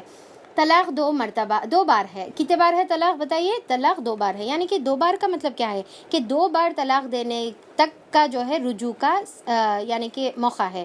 یعنی کہ ایک بار طلاق دیے تو بھی آپ رجوع کر سکتے، پھر سے جو ہے دوستی کر سکتے، پھر سیکنڈ مرتبہ بھی ہو سکتا، احساس ہو جائے غلطی کا تو سوری بول کر ایک دوسرے سے رجوع کر سکتے. پر تیسری بار اگر طلاق ہو جائے تو اس کے بعد رجوع ختم ہو جاتی ہے، تو اب رجوع نہیں کر سکتے. تو طلاق کتنے مرتبہ ہے؟ 2 مرتبہ ہے. پھر یا تو سیدھی طرح عورت کو روک لیا جائے، یعنی کہ بھلے طریقے سے روکنا ہے، بالمعروف اللہ تعالیٰ بول رہے ہیں تو بھلے طریقے سے روکنا ہے، یا جو ہے بھلے طریقے سے اس کو رخصت کر دینا ہے. یعنی کہ رخصت بھی کیسا کرنا ہے؟ لڑائی کر کے، جھگڑا کر کے، لوگوں کے اندر جو ہے باتیں بنا کر، سب کے سامنے بدنام کر کے نہیں، بلکہ جو ہے بھلے طریقے سے رخصت کرنا ہے. یہ بہت اہم یہاں پر ہم کو نصیحت دی جا رہی ہے. اکثر جو ہے طلاقوں کے بعد ہم جو ہے لڑکے والے لڑکی کی برائی کرتے، لڑکی والے لڑکے کی برائی کرتے، اس کا جو ہے چکر تھا، یا انہیں ایسا ظالم تھا، ایسا تھا، یہ تمام چیزیں. تو یہاں پر اللہ تعالیٰ کیا بول رہے کہ ہم کو جو ہے یہ کام نہیں کرنے کا ہے. بار بار یہ باتیں آگے بھی آئے گی کہ ہم کو جو ہے یہ بتائیں، بس اللہ تعالیٰ کی مشیت تھی، نہیں جمع رشتہ ختم ہو گیا، بس اتنی بات جو ہے ہم کو بتانا ہے، لوگوں کے سامنے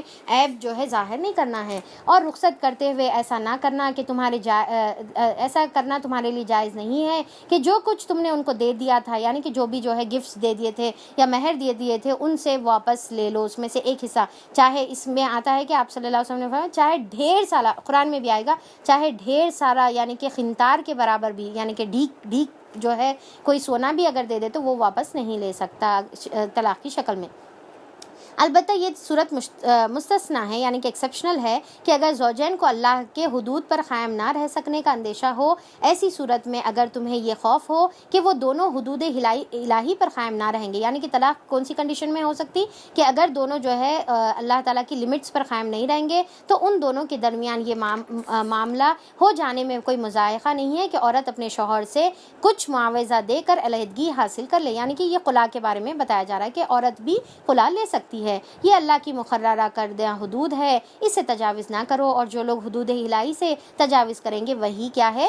ظالم ہے۔ آیت نمبر 229 چل رہی۔ پھر اگر دو بار طلاق دے دینے کے بعد شوہر نے عورت کو تیسری بار طلاق دے دی، اب تھرڈ بھی جو ہے طلاق بائن اس کو کہتے ہیں، پہلے دو طلاقوں کو طلاق رجعی بولیں گے، تیسری طلاق کو طلاق بائن بولیں گے، یعنی کہ اب یہاں سے جو ہے ختم، جو ہے اب پھر رجوع کا کوئی نہیں رہ سکتا چانس، تو وہ عورت پھر اس کے لیے حلال نہ ہوگی الا یہ کہ اس کا اتفاق سے، ٹھیک ہے، یہ بریکٹ میں ہے، اتفاق سے کسی اور دوسرے شخص سے نکاح ہو جائے اور پھر وہ شخص اس کو طلاق دے دے، تب پہلا شوہر اور عورت دونوں یہ خیال کریں کہ وہ حدود الہی پر قائم رہیں گی۔ پھر ری میرج کا کنڈیشن کیا ہے کہ حدود الہی پر قائم رہے گی، تو ان کے لیے ایک دوسرے کی طرف رجوع کر لینے میں کوئی مضائقہ نہیں ہے۔ یہ اللہ کی مقرر کردہ حدیں ہیں، یعنی کہ حلالہ جو ہے نیچرل وے میں ہونا بول کے اگر حلالہ کروائیں گے، یعنی کہ پھر شادی کر کے جو ہے پھر سے طلاق دے کے پھر سے شادی کریں گے، تو یہ حرام میں آئے گا اور زنا میں آئے گا۔ یہ اللہ کی مقررہ کردہ حدیں ہیں جنہیں وہ ان لوگوں کی ہدایت کے لیے واضح کر رہا ہے جو اس کی حدود کو توڑنے کا انجام جانتے ہیں۔ اور جب تم عورتوں کو طلاق دے دو اور ان کی عدت پوری ہونے کو آ جائے تو یا بھلے طریقے سے انہیں روک لو یا بھلے طریقے سے رخصت کر دو۔ طلاق کے بعد 3 حیض ویٹ کرنا ہے، اس کے بعد بھلے طریقے سے روکنا ہے یا رخصت کر دینا ہے۔ محض ستانے کی خاطر، اب دیکھیے سنیے غور سے، محض ستانے کی خاطر انہیں نہ روکے رکھو، یہ زیادتی ہوگی، اور جو ایسا کرے گا وہ در حقیقت آپ اپنے ہی اوپر ظلم کرے گا، یعنی کہ یہ جو ہے بہت بڑا گناہ ہے۔ اب اکثر جو ہے شوہر ایسا کرتے ہیں یا پھر جو ہے ساس اور یہ دوسرے لوگ بھی جو ہے ایسا کرنے پر ابھارتے ہیں، تو یہ بہت بڑا گناہ ہے کہ طلاق دے رہے پھر رجوع کر لے رہے، پھر طلاق دے رہے پھر رجوع کر لے رہے اور مذاق بنا رہے اللہ کی آیت کا۔ اللہ کی آیت کا کھیل نہ بناؤ، بھول نہ جاؤ کہ اللہ نے کس نعمت عظمہ سے تمہیں سرفراز کیا ہے، یعنی کہ طلاق اور خلا بھی بہت بڑی اللہ تعالیٰ کی نعمت ہے۔ اگر بولتے کہ یعنی کہ جہاں سے ڈولی اٹھی وہیں سے ڈولا نکلنا، تو یہ اگر ہمارے اسلام کا سسٹم ہوتا تو کچھ لوگوں کے لیے جو ہے بہت مشکل ہو جاتی۔ وہ تمہیں نصیحت کرتا ہے کہ جو کتاب اور حکمت اس نے تم پر نازل کی ہے اس کا احترام ملحوظ رکھو، اللہ سے ڈرو اور خوب جان لو کہ اللہ تعالیٰ کو ہر بات کی خبر ہے، یعنی کہ یہ جو 3 طلاق ایک ساتھ دینا ہے یہ بھی جو ہے اللہ تعالیٰ کی آیتوں کا، اللہ کے احکام کا مذاق اڑانا ہے، یہ بھی اسلام میں جائز نہیں ہے۔ جب تم اپنی عورتوں کو طلاق دے چکو اور وہ اپنی عدت پوری کر لے تو پھر اس میں مانے نہ ہو کہ وہ اپنے زیر تجویز شوہروں سے نکاح کر لیں۔ اب یہاں پر جو ہے اگر عدت پوری ہو جائے اور پھر جو ہے وہ لوگ ری میرج کرنا چاہ رہے تو اکثر فیملی ممبرز روکتے، تو اللہ تعالیٰ بول رہے مت روکو، ان کو نکاح کرنے دو ایک دوسرے سے، جب وہ معروف طریقے سے باہم مناکحت پر راضی ہو جائیں۔ تمہیں نصیحت کی جاتی ہے کہ ایسی حرکت ہرگز نہ کرنا، یعنی کہ سیکنڈ میرج کو مشکل نہ بنانا، چاہے وہ سیم شوہر سے شادی کرو یا پھر کسی اور سے اگر لڑکی شادی کرنا چاہ رہی تو اس کی سیکنڈ شادی کو آسان کرنا ہے۔ اور روز آخر پر ایمان لانے والے ہو، تمہارے لیے شائستہ اور پاکیزہ طریقہ یہی ہے کہ اس سے باز رہو، اللہ جانتا ہے اور تم نہیں جانتے۔ جو باپ چاہتے ہوں کہ ان کی اولاد پوری مدت رضاعت تک دودھ پیے تو مائیں اپنے بچوں کو کامل 2 سال تک دودھ پلائے۔ کتنی ہے دودھ کی مدت؟ 2 سال تک دودھ پلانا ہے، اس سے زیادہ جو کا حکم قرآن میں نہیں ہے۔ اس صورت میں بچے کے باپ کو معروف طریقے سے انہیں کھانا کپڑا دینا ہوگا، یعنی کہ اگر طلاق ہو گئی تو بیوی اگر اس کے بچے کو دودھ پلا رہی تو بیوی کو جو ہے کھانا نفقہ سب جو ہے فراہم کرنا پڑے گا، مگر کسی پر اس کی وسعت سے بڑھ کر بوجھ نہ ڈالا جائے، نہ تو ماں کو اس وجہ سے تکلیف میں ڈالا جائے کہ بچہ اس کا ہے، اور نہ باپ کو اس وجہ سے تنگ کیا جائے کہ بچہ اس کا ہے، بات کی جو ہے دھمکی دے رہے کہ بچے کو لے لے تم، میں بچے کو تم سے دور کر دیتا ہوں، تو یہ ایسا نہیں کرنا ہے۔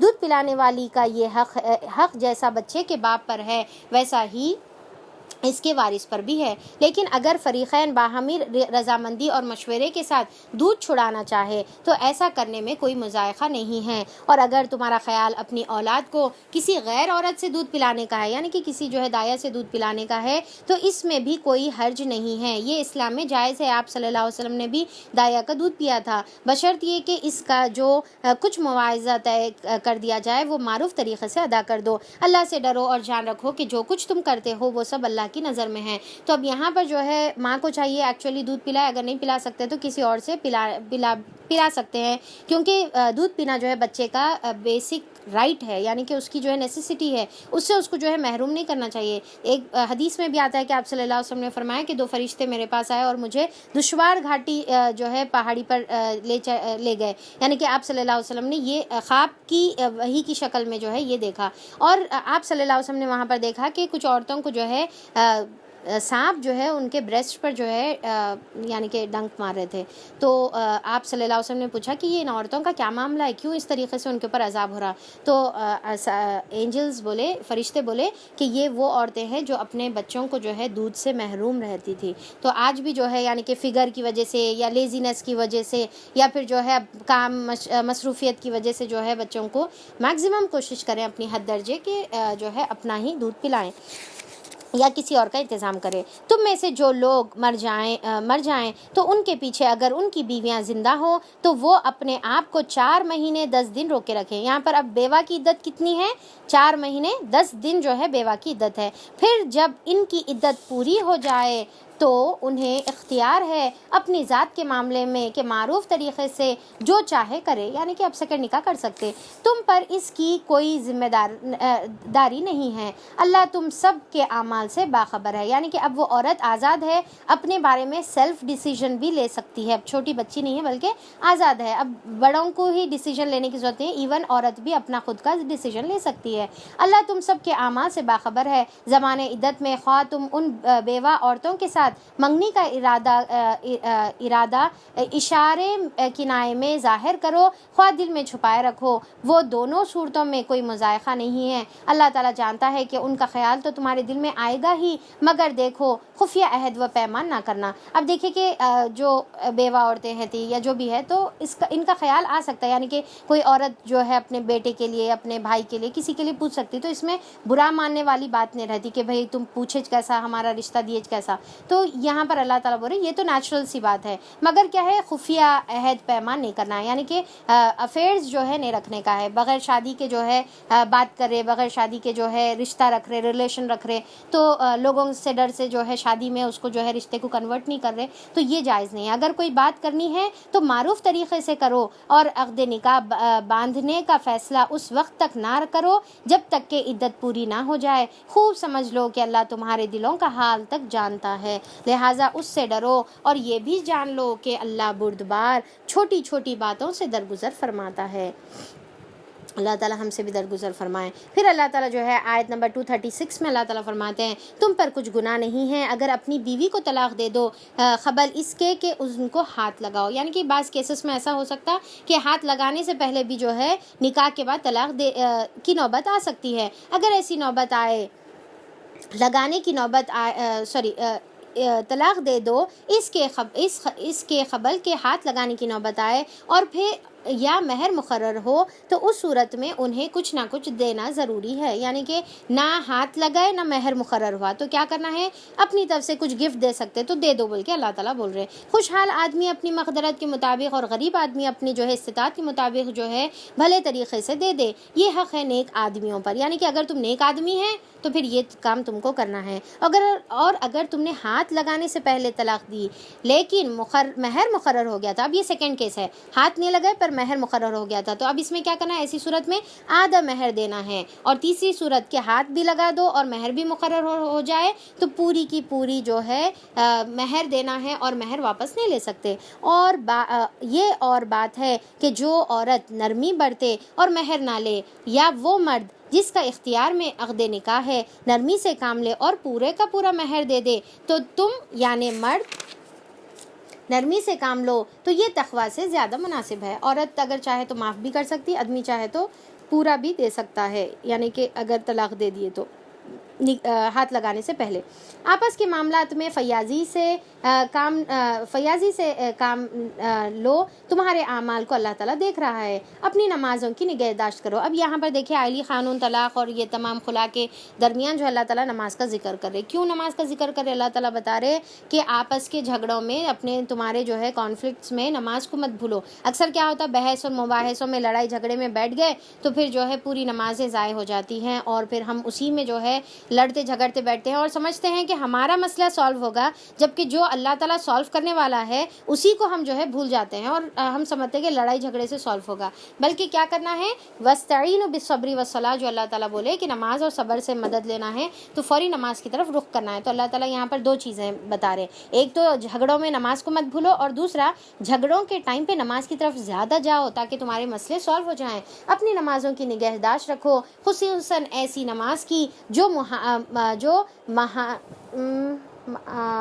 یعنی کہ محاسن صلاۃ کی جامع ہے، یعنی کہ صلاۃ الوسطیٰ کے مطلب ہے اس کا، یعنی کہ درمیانی نماز۔ عصر کی نماز اس سے مراد ہے، ایکچولی ہر نماز ہے پر یہاں پر مراد کیا ہے، عصر کی نماز ہے۔ تو عصر کی نماز کے بارے میں بھی آتا ہے کہ عصر کی نماز کا چھوٹ جانا، ایک عصر کی نماز کا چھوٹ جانا وہ ایسا ہے کہ اس شخص کا جو ہے مال اور اولاد اس کے گھر سمیت، اس کی تمام جمع پونجی کے سمیت جو ہے جل جائے یا ضائع ہو جائے۔ تو ایک انسان جب اگر اس کے ساتھ ایسا ہو کہ اس کا بال بچے، بیوی اور بچے اور اس کے گھر اور اس کی تمام جائیداد ایک ساتھ جو ہے ایک جھٹکے میں ختم ہو جائے، جل جائے، کچھ بھی ہو جائے، تو اس کا غم کا کیا حال رہے گا سوچیں آپ، یا اس کا لاس کا کیا حال رہے گا، اور ہم تصور کر سکتے ہیں اس کی کیفیت۔ تو اللہ تعالیٰ بول رہے کہ ایک عصر کی نماز چھوڑنے کی جو ہے از ایکویلنٹ ٹو دیٹ۔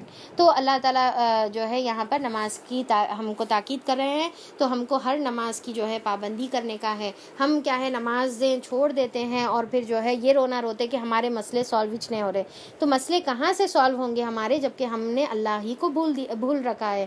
اللہ کے آگے اس طرح کھڑے ہو جیسے فرما بردار غلام کھڑے ہوتے ہیں، اور کیسا کھڑے ہونا ہے، قانتین کی طرح جو ہے ہم کو کھڑے ہونے کا ہے، غلام کی طرح کھڑے ہونا ہے۔ بد امنی کی حالت ہو تو خواہ پیدل ہو خواہ سوار پر ہو، جس طرح ممکن ہو نماز پڑھو، یعنی کہ کبھی بھی نماز جو ہے آپ کو چھوٹ نہیں ہے، ایون بد امنی کے حالات رہو، یعنی کہ لڑائی جھگڑے کے یا فساد کے حالات رہو، یا تم پیدل ہو یا سوار پر ہو، یعنی کہ ٹریول کرتے رہو، ہر حال میں جو ہے جیسا ممکن ہے ویسا نماز ہم کو پڑھنے کا ہے۔ اور جب امن میسر آ جائے تو اللہ کو اس طریقے سے یاد کرو جو اس نے تمہیں سکھایا ہے، یعنی کہ پوری ٹھہر کر اور پورے حق کے ادا کرنے، نماز کا حق ادا کرتے ہوئے، جس سے تم پہلے ناواقف تھے۔ تم میں سے جو لوگ وفات پائیں اور پیچھے بیویاں چھوڑ رہے ہوں تو ان کو چاہیے کہ اپنی بیویوں کے حق میں یہ وصیت کر جائیں کہ 1 سال تک ان کو نان نفقہ دیا جائے گا، یعنی کہ اگر پہلے، اب دیکھیں یہ آیت بھی منسوخ ہو گئی بھی ہے،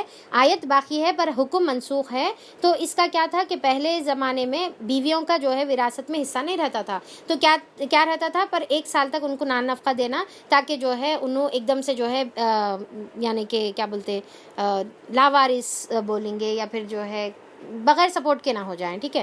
تو اللہ تعالیٰ یہ پہلے طریقہ تھا، پر اب سورہ نساء میں اللہ تعالیٰ کیا کرے کہ ان کا باضابطہ پورا شوہر کے جو ہے یعنی کہ پیسوں میں ان کا پورا حصہ ہوتا ہے، ٹھیک ہے، اور وہ گھر سے نہ نکالی جائے، یعنی کہ ان کو اپنے گھروں سے بھی نہیں نکالنا ہے 1 سال تک۔ پر اب جو ہے ویسا نہیں ہے، بلکہ وہ گھر جو ہے اگر انہیریٹنس میں اس کو مل گیا تو وہ گھر اس کا ہو جائے گا۔ پھر اگر وہ خود نکل جائیں تو اپنی ذات کے معاملے میں وہ معروف طریقے سے وہ جو کچھ کریں گی اس کی کوئی ذمہ داری تم پر نہیں ہے، اللہ سب پر غالب اور اقتدار رکھنے والا۔ یہ آیت جو ہے حصہ منسوخ ہو گیا، اور حکیم اور دانا ہے۔ اسی طرح جن عورتوں کو طلاق دی گئی ہو انہیں بھی مناسب طور پر کچھ نہ کچھ دے کر رخصت کیا جائے، یعنی کہ طلاق بھی دے تو اللہ تعالیٰ دیکھیں یہاں ہم کیسا کرتے، لڑکے جھگڑ کے جو ہے مار کے ان کو بھجاتے اور پھر بعد میں ان کی جو ہے برائیاں جو ہے لوگوں کے اندر عام کرتے۔ اللہ تعالیٰ یہاں پر بول رہے طلاق بھی دو تو کچھ گفٹس دے کر ان کو رخصت کرو، بول رہے یہاں پر شاید ہی اس کے اوپر جو ہے ایسی طلاق کے اوپر جو ہے کوئی عمل کرا ہوں گا آج ہمارے زمانے میں۔ اللہ ہم سب کو توفیق دے۔ یہ حق متقی لوگوں پر ہے، یعنی کہ جو متقی ہے ان لوگ جو ہے ایسی جو ہے احسن طریقے کی جو ہے کام کرتے ہیں، یعنی کہ جدائی بھی ہو رہی ہے تو خوبصورت طریقے سے جو ہے جدائی کرتے ہیں۔ اس طرح اللہ اپنے احکام تمہیں صاف صاف بتاتا ہے، امید ہے کہ تم سمجھ بوجھ کر کام لو۔ اب جو ہے یعنی کہ طلاق کے معاملے میں بھی اللہ تعالیٰ دیکھیے کیا معاملہ کرنے کا حکم دے رہے، تو سوچئے کہ جو شوہر بیوی نکاح میں ہیں تو وہ لوگ کو آپس میں ایک دوسرے کے ساتھ کتنا احسن والا معاملہ کرنا چاہیے۔ اب یہاں پر آیت نمبر 243 سے ہمارا 7th پارٹ سٹارٹ ہو رہا ہے، جہاں پر مومن کی آزمائش کا ہم ذکر دیکھیں گے، اور یہاں پر جو ہے اب تک جو احکامات چل رہے تھے، اب مسلسل آپ دیکھیں نا، قصاص کے احکام ہیں، روزوں کے احکام ہیں، حج کے احکام ہوئے، پھر طلاق کے، رضاعت کے، خلا کے، عدت کے، یہ تمام چیزیں ہم لوگ دیکھیں۔ اب یہاں پر جو ہے ٹاپک چینج ہو رہی ہے اور مومن کی آزمائشوں کا ذکر شروع ہو رہا۔ تم نے ان لوگوں کا حال پر بھی کچھ غور کیا جو موت کے ڈر سے اپنے گھر بار چھوڑ کر نکلے تھے، یعنی کہ یہ بنی اسرائیل کے واقعے کی طرف اشارہ ہے، اور ہزاروں کی تعداد میں تھے۔ اللہ نے ان سے فرمایا مر جاؤ، پھر اس نے ان کو دوبارہ زندگی بخشی۔ حقیقت یہ ہے کہ اللہ تعالیٰ انسان پر بڑا فضل کرنے والا ہے، مگر اکثر لوگ شکر ادا نہیں کرتے۔ مسلمانوں، اللہ کی راہ میں جنگ کرو اور خوب جان رکھو کہ اللہ سننے اور جاننے والا ہے۔ اب یہاں پر اللہ تعالیٰ جو ہے یہ جو مثالیں بیان کی جائے گی یہاں پر، اس سے جو ہے ایکچولی صحابہ اکرام کو جو ہے مائنڈ پریپیئر کیا جا رہا ہے، ٹریننگ دی جا رہی ہے، اور ان کی ایمان کی جو ہے تجدید کی جا رہی ہے، کیونکہ نیکسٹ جو ہے امیڈیٹلی جنگ بدر کا سامنا صحابہ اکرام کو کرنا تھا، تو اللہ تعالیٰ یہاں پر ان کی تیاری کر رہے۔ تم میں کون ہے جو اللہ کو قرض حسن دے، کیونکہ جنگ بغیر جو ہے مال کے نہیں کی جا سکتی، اس میں جو ہے بہت سارے ویپنز کی ضرورت پڑتی، تو اللہ تعالیٰ بولے زیادہ سے زیادہ مال جو ہے اللہ کی راہ میں نکالو، اور وہ اللہ کیا بول رہے اس کو اپنے اوپر قرض حسن بول رہے، یعنی کہ وہ اللہ کے اوپر قرض رہے گا جس کا اجر اللہ تعالیٰ جو ہے دنیا اور آخرت میں الگ الگ شکل میں جو ہے اللہ تعالیٰ عطا کرے گا۔ تو دین کو، اور قرض حسن کس کو بولیں گے؟ دین کو غالب کرنے کے لیے جو مال خرچ کیا جاتا ہے، اور وہ حلال پیسوں سے ہونا چاہیے، ثواب کی نیت سے ہونا چاہیے، دل کی خوشی کے ساتھ ہونا چاہیے، تو ایسے مال کو اللہ تعالیٰ اپنے اوپر قرض رکھتے ہیں، اللہ اسے کئی گنا بڑا چڑھا کر دے گا، یعنی کہ تمہاری جیسی نیت رہے گی اس کے حساب سے وہ ملٹیپلائی ہوگا۔ گھاٹا اب یہاں پر آج کے زمانے میں قرض حسن کس کو بولیں گے ہم؟ جو اللہ تعالیٰ کی دین کی اشاعت کے لیے، اللہ تعالیٰ کے دین کو پھیلانے کے لیے جو مال استعمال ہوتا ہے دین کے پھیلانے کے لیے، وہ آج ہمارے لیے قرض حسن ہوگا۔ گھٹانا بھی اللہ کے اختیار میں ہے اور بڑھانا بھی اللہ تعالیٰ کے اختیار میں ہے، اور اسی کی طرف تمہیں پلٹ کر جانا ہے۔ پھر تم نے اس معاملے پر غور کیا جو موسیٰ علیہ السلام کے بعد سرداران بنی اسرائیل کو پیش آیا تھا، انہوں نے اپنے نبی سے کہا تھا۔ اب یہ جو ہے موسیٰ علیہ السلام کے بعد سموئیل بول کے جو ہے ایک نبی تھے، ان کے زمانے کی بات ہے، ہمارے لیے ایک بادشاہ مقرر کرو تاکہ ہم اللہ کی راہ میں جنگ کریں۔ نبی نے پوچھا کہیں ایسا تو نہ ہوگا کہ تم کو لڑائی کا حکم دیا جائے گا اور پھر تم منہ موڑ لو گے؟ تو اب یہاں پر انہوں پوچھ رہے وہ نبی، وہ کہنے لگے بھلا یہ کیسے ہو سکتا ہے کہ ہم راہ خدا میں نہ لڑیں جبکہ ہمیں اپنے گھروں سے نکال دیا گیا اور ہمارے بال بچوں کو ہم سے جدا کر دیا گیا، مگر جب ان کو جنگ کا حکم دیا گیا تو ایک قلیل تعداد کے سوا وہ سب پیٹ موڑ گئے، اور اللہ ان میں سے ایک ایک ظالم کو جانتا ہے۔ اب یہاں پر دیکھیے کہ اللہ تعالیٰ جو ہے صحابہ اکرام کے لیے جو ہے یہ واقعہ بتا رہے، اور ہمارے لیے بھی ہے یہ واقعہ کہ صحابہ اکرام بھی بول رہے تھے کہ اللہ تعالیٰ جنگ کا حکم کیوں نہیں دے رہے، تو اب ایک واقعہ اللہ تعالیٰ یہاں پر ان کے سامنے پیش کر رہے، تو اللہ تعالیٰ بول رہے کہ جب لڑنے کا حکم دے دیا جائے گا اس کے بعد اگر پیٹ پھیریں گے تو پھر جب تم جو ہے ظالم ہوگے۔ اب یہاں پر ہم بھی جو ہے بڑے بڑے دعوے کرتے کہ ہم ایسا کر لیں گے، ہم دین کی راہ میں ویسا کر لیں گے، بھائی جہاد کا حکم نہیں، تھوڑا سا جو ہے قربانی کا بھی جب معاملہ آتا تو ہم جو ہے پیٹ پھیر دیتے، دین کے بڑے بڑے باتیں کرتے پر قربانی اللہ کے راستے میں جو ہے کرنے کے لیے تیار نہیں ہو جاتے۔ اب کیا کئی بار مطلب بعض وقت تو ایسا ہو جاتا اب بہت دھوپ ہے، دھوپ کی وجہ سے ہم دین میں جو ہے رک جاتے، ایسا ہے، گرمی ویسی ہے، یا پھر چھوٹی چھوٹی چیزوں سے جو ہے ہم دین کے چیزوں پر جو ہے عمل نہیں کرتے، تھوڑی قربانی کے لیے تیار نہیں ہوتے، تو قتال تو بہت دور کی بات ہے، یعنی کہ جہاد تو بہت دور کی بات۔ تو اللہ تعالیٰ بول رہے کہ جب تمہارے اوپر یہ فرض کر دیا جائے اور تم پیٹ پھیرو گے تو پھر ظالم ہوگے۔ ان کے نبی نے ان سے کہا کہ اللہ نے طالوت کو تمہارے لیے بادشاہ مقرر کیا ہے، یعنی کہ جنگ کے لیے سپاہ سالار طالوت ہے۔ یہ سن کر وہ بولے ہم پر بادشاہ بننے کا وہ کیسے حقدار ہوگا،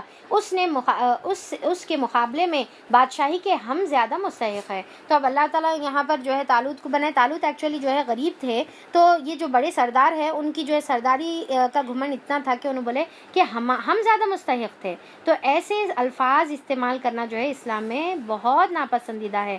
منصب کی خواہش کرنا اسلام میں پسندیدہ عمل نہیں ہے، یعنی کہ میں یہ کر سکتی ہوں، میں اس کی جو ہے زیادہ یعنی کہ ڈیزرو کرتی ہوں، میں یہ سیٹ، یہ پوزیشن اور یہ جو ہے عہدہ، یا پھر میرے کو بولنا چاہیے تھا، میرے کو پوچھنا چاہیے تھا. تو یہ منصب کی خواہش اسلام میں پسندیدہ نہیں ہے. بلکہ اگر منصب آپ کو دے دیا جائے، آپ کی صلاحیتوں کی بنا پہ اگر منصب مل جائے آپ کو، تو اس کے اوپر جو ہے ہم کو اس کا حق ادا کرنے کی کوشش کریں، اور اس کے اوپر پورا ثابت قدم رہنے کے لیے اللہ تعالیٰ سے انفیکٹ دعا کریں. بلکہ یہ نہیں کہ ہم زیادہ جو ہے اس کے قابل تھے. تو وہ تو کوئی بڑا مالدار آدمی نہیں ہے، یعنی کہ ان کے نزدیک کیا تھا کہ لیڈر کون بن سکتا جو مالدار ہے. نبی نے جواب دیا، اللہ نے تمہارے مقابلے میں اسی کو منتخب کیا ہے، اور اس کو دماغی، جسمانی دونوں قسم کی اہلیت فراہم کی ہے.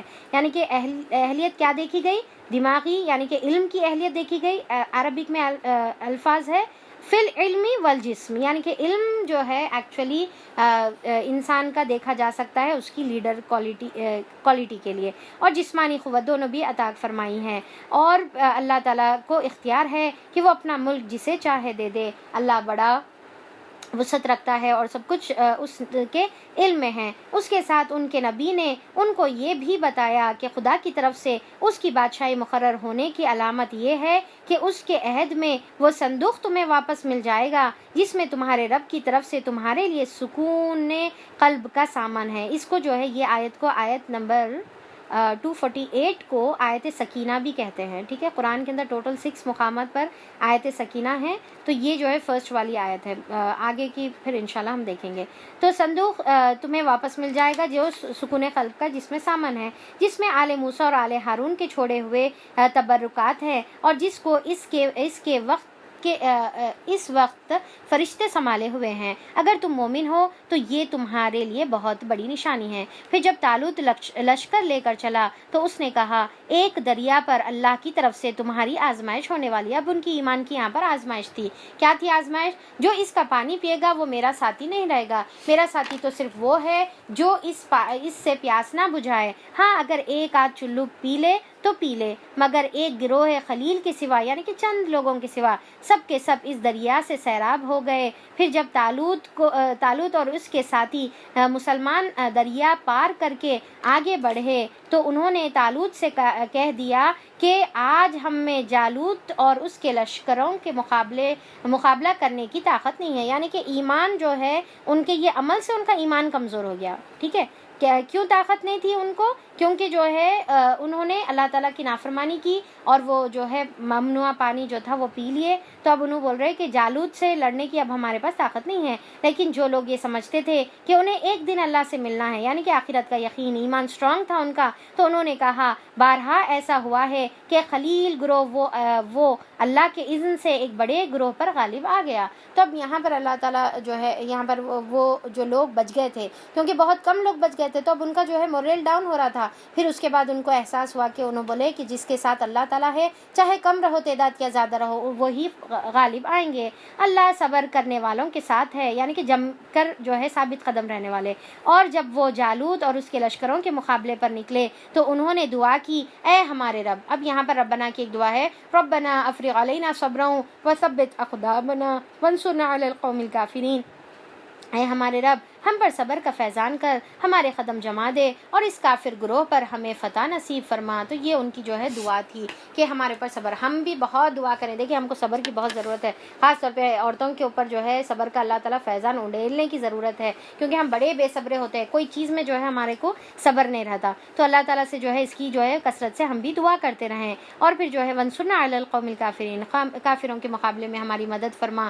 یہ NRC CA یہ تمام چیزوں کے مقابلے میں آخرکار اللہ تعالیٰ کے اذن سے انہوں نے کافروں کو مار بھگایا. یعنی کہ اب دیکھیے خلیل تعداد تھی پر پھر بھی وہ مار بھگائے. سیم اسی طریقے سے بدر میں ہم دیکھتے ہیں 313 صحابہ اکرام تھے، 1000 کے لشکر پر جو ہے بھاری ہوئے اور فتح نصیب ہوئی. پھر جنگ احد میں بھی جو ہے صرف 700 صحابہ تھے 3000 کے لشکر کے مقابلے میں. تو اللہ تعالیٰ یہاں پر جو ہے یہ بتا رہے طالوت کے لشکر کے بارے میں کہ انہوں نے کافروں کو مار بھگایا اور داؤد نے جالوت کو قتل کر دیا. اب یہاں پر داؤد علیہ السلام ایز اے ہیرو بن کر جو ہے ابھر کر آتے ہیں سین کے اندر. اور کیا بتایا جا رہا ہے کہ جو ہے داؤد نے جالوت کو قتل کیا. اب جالوت کے بارے میں آتا ہے کہ انہیں کیا وہ جو تھا سپہ سالار کافروں کا، تو اس نے اوپر سے نیچے تک پوری زرہیں ایسی پہنی ہوئی تھی، ایسے جو ہے سر پر کیپس اور تمام چیزیں، کہ اس کی بس ایک آنکھ کھلی تھی، اس کے علاوہ جو ہے دوسری آنکھ بھی اس کی ڈھکی ہوئی تھی۔ تو داؤد علیہ السلام جو ہے وہ زمانے میں چرواہے تھے، اور ایک ایز اے سولجر، ایک سپاہی کے طور پہ جو ہے طالوت کے لشکر میں شامل تھے۔ پر انہوں نے کیا کیا کہ ایک تیر لے کر جو ہے اس کی آنکھ پہ ٹارگٹ کیا اور آنکھ پہ جو ہے وہ تیر چلائی، جس کی وجہ سے وہ جو ہے مر گیا۔ تو اب یہاں پر اس کی وجہ سے داؤد علیہ السلام جو ہے سین میں آئے، اور اس کے بعد نبوت اللہ تعالیٰ نے نیکسٹ داؤد علیہ السلام کو ہی دی، سموئیل علیہ السلام کے بعد، اور پھر داؤد اور سلیمان علیہ السلام کا پھر سلسلہ چلا۔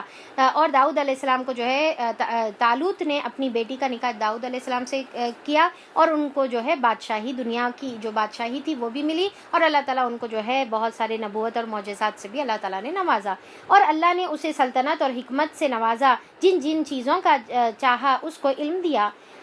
اگر اس طرح اللہ انسانوں کے ایک گروہ کو دوسرے گروہ کے ذریعے سے ہٹاتا نہ رہتا تو زمین کا انتظام بگڑ جاتا، لیکن دنیا کے لوگوں پر اللہ کا بڑا فضل ہے کہ وہ اس طرح کی دفاع فساد کا انتظام کرتے رہتا، یعنی کہ جب فساد عروج پر آتا ہے تو اللہ تعالیٰ اس کا جو ہے دفاع کا انتظام ضرور کرتا ہے۔ یہ اللہ کی آیت ہے جو ہم ٹھیک ٹھیک تم کو سناتے رہتے ہیں، اور تم یقیناً ان لوگوں میں سے ہو جو رسول بنا کر بھیجے گئے ہیں، یعنی کہ آپ صلی اللہ علیہ وسلم، اے رسول صلی اللہ علیہ وسلم جو ہماری طرف سے انسانوں کی ہدایت پر مامور ہوئے، ہم نے ان کو ایک دوسرے سے بڑھ چڑھ کر مرتبہ عطا کیا ہے، یعنی کہ اللہ تعالیٰ تمام رسولوں کو ایک سے بڑھ کر ایک جو ہے فضیلت عطا کی ہے، ہر کسی کی الگ فضیلت ہے، اور ہر کوئی اپنے آپ میں اسپیشل ہے۔ ان میں کوئی ایسا تھا جس سے خدا نے خود کلام کیا تھا، یعنی کہ آپ صلی اللہ علیہ وسلم کے ساتھ اللہ کلام کرے، موسیٰ علیہ السلام کے ساتھ اللہ کلام کرے، کسی کو اس نے دوسرے حیثیتوں سے بلند درجے عطا کیے تھے۔ آخر میں عیسیٰ علیہ السلام ابن مریم کو روشن نشانیاں عطا کی تھی اور روح پاک سے اس کی مدد کی تھی۔ اب دیکھیے کہ عیسیٰ علیہ السلام کو تو ایک الگ طریقے سے اللہ تعالیٰ پیدا بھی کرے، اور پھر ایسے ایسے معجزات دیے کہ ایون جو ہے اللہ کے اذن سے انہوں مردوں کو بھی زندہ کر سکتے تھے، پر یہ معجزہ کسی اور کو نہیں دیا گیا۔ تو اب اس کا یہ مطلب نہیں ہے کہ عیسیٰ علیہ السلام کو جو ہے بہت زیادہ بلند ہو گئے، یا جو ہے موسیٰ علیہ السلام سے کلام کرے تو انہوں ہو گئے، یعنی کہ ہر کسی کو ایک اسپیشلٹی اللہ تعالیٰ دیے ہوئے ہیں، اور ہر کوئی اپنے آپ میں اسپیشل ہے۔ ہم کو کسی کو جو ہے ایک دوسرے سے جو ہے کمپیئر نہیں کرنے کا ہے، اور جو ہے ایک دوسرے سے جو ہے تفریق نہیں کرنے کا ہے۔ اللہ تعالیٰ نے فضیلت تو دی ہے، پر ہم اس کے درمیان جو ہے تفریق نہیں کریں گے، یعنی کہ ایک کو زیادہ اور ایک کو کم نہیں بولیں گے۔ اللہ چاہتا تو ممکن نہ تھا کہ ان رسولوں کے بعد جو لوگ روشن نشانیاں دیکھ چکے تھے وہ آپس میں لڑتے، مگر اللہ کی مشیت یہ نہ تھی کہ وہ لوگوں کو جبراً اختلاف سے روکے، یعنی کہ اس میں اختلاف مت کرو، پر اللہ تعالیٰ جو ہے جبراً کسی کو اختلاف سے نہیں روکیں گے۔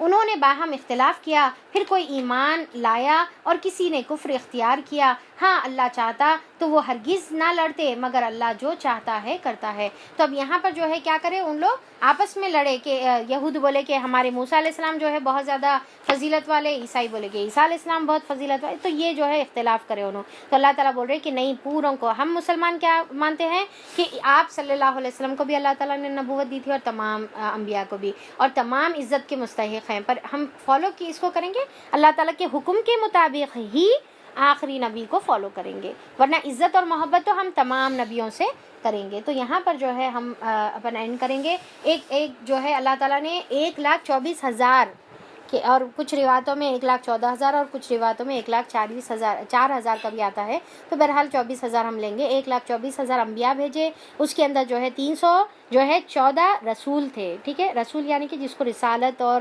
کتاب دی جاتی ہے۔ اب ہم نہیں جانتے وہ کون کون تھے، ٹھیک ہے، اور اس میں 5 جو ہے اولو العزم جو ہے رسول ہیں، 5 کو اللہ تعالیٰ نے فضیلت دی ہے۔ اب یہ آپ لوگوں کا ہوم ورک ہے کہ آپ لوگ فائنڈ آؤٹ کریے کہ یہ 5 اولو العزم جو ہے رسول کون کون تھے۔ بہت سارے لوگوں کو معلوم بھی ہوگا، پھر بھی جو ہے ایک ہوم ورک چھوٹا سا آپ کے لیے اسائنمنٹ۔ تو چلیے یہاں پر ہم لوگ جو ہے آیت نمبر 253 پر ہم لوگ اینڈ کرتے ہیں، اور ہمارا جو ہے الحمدللہ دوسرا پارہ ختم ہو کر الحمدللہ ہمارا تیسرا پارہ شروع ہو گیا۔ اللہ کا شکر ہے، اللہ تعالیٰ جو ہے یہ تمام سمجھانے میں جو غلطی ہوئی ہے اللہ تعالیٰ بے شک وہ میری طرف سے ہے، میری کمی تھی اس کے اندر، اللہ تعالیٰ تو اس کو معاف فرما دے، اور اس کے اندر جو بہترین اور حق باتیں ہیں وہ اللہ کی طرف سے ہیں، اور اللہ تعالیٰ وہ تمام اچھی باتوں پر ہم کو عمل کرنے کی توفیق عطا فرما دے، اور اللہ تعالیٰ سے دعا ہے کہ اس کے ذریعے سے ہماری مغفرت کر دے۔ اللہ تعالیٰ ہم جس طریقے سے یہاں پر جمع ہیں، اللہ تعالیٰ جنت میں بھی ہم کو جو ہے اسی طریقے سے جمع فرما دے، اور اللہ تعالیٰ ہم کو جو ہے دور دور تک یہ تعلیم کو، قرآن کے احکامات کو پہنچانے کی توفیق عطا فرما۔ اور اللہ تعالیٰ سے دعا ہے کہ اللہ تعالیٰ اس قرآن کی فضیلت کے ذریعے سے ہم کو دنیا میں بھی سرخرو فرما، آخرت میں بھی سرخرو فرما، اور ہماری حفاظت فرما تمام فتنوں سے، فسادوں سے، اور تمام جو ہے بیماریوں سے۔ اللہ تعالیٰ ہماری قرآن کی برکت سے ہماری حفاظت فرما دے۔ آمین ثم آمین، وآخر الدعوانا ان الحمد للہ رب العالمین۔ سبحان ربک رب العزۃ عما یصفون وسلام علی المرسلین والحمد للہ رب العالمین، وصلی اللہ علی نبینا محمد وآلہ واصحابہ اجمعین برحمتک یا ارحم الراحمین۔ السلام علیکم ورحمۃ اللہ وبرکاتہ۔ چلیے اب آپ لوگوں کا کوئز آ رہا ہے یہاں پر۔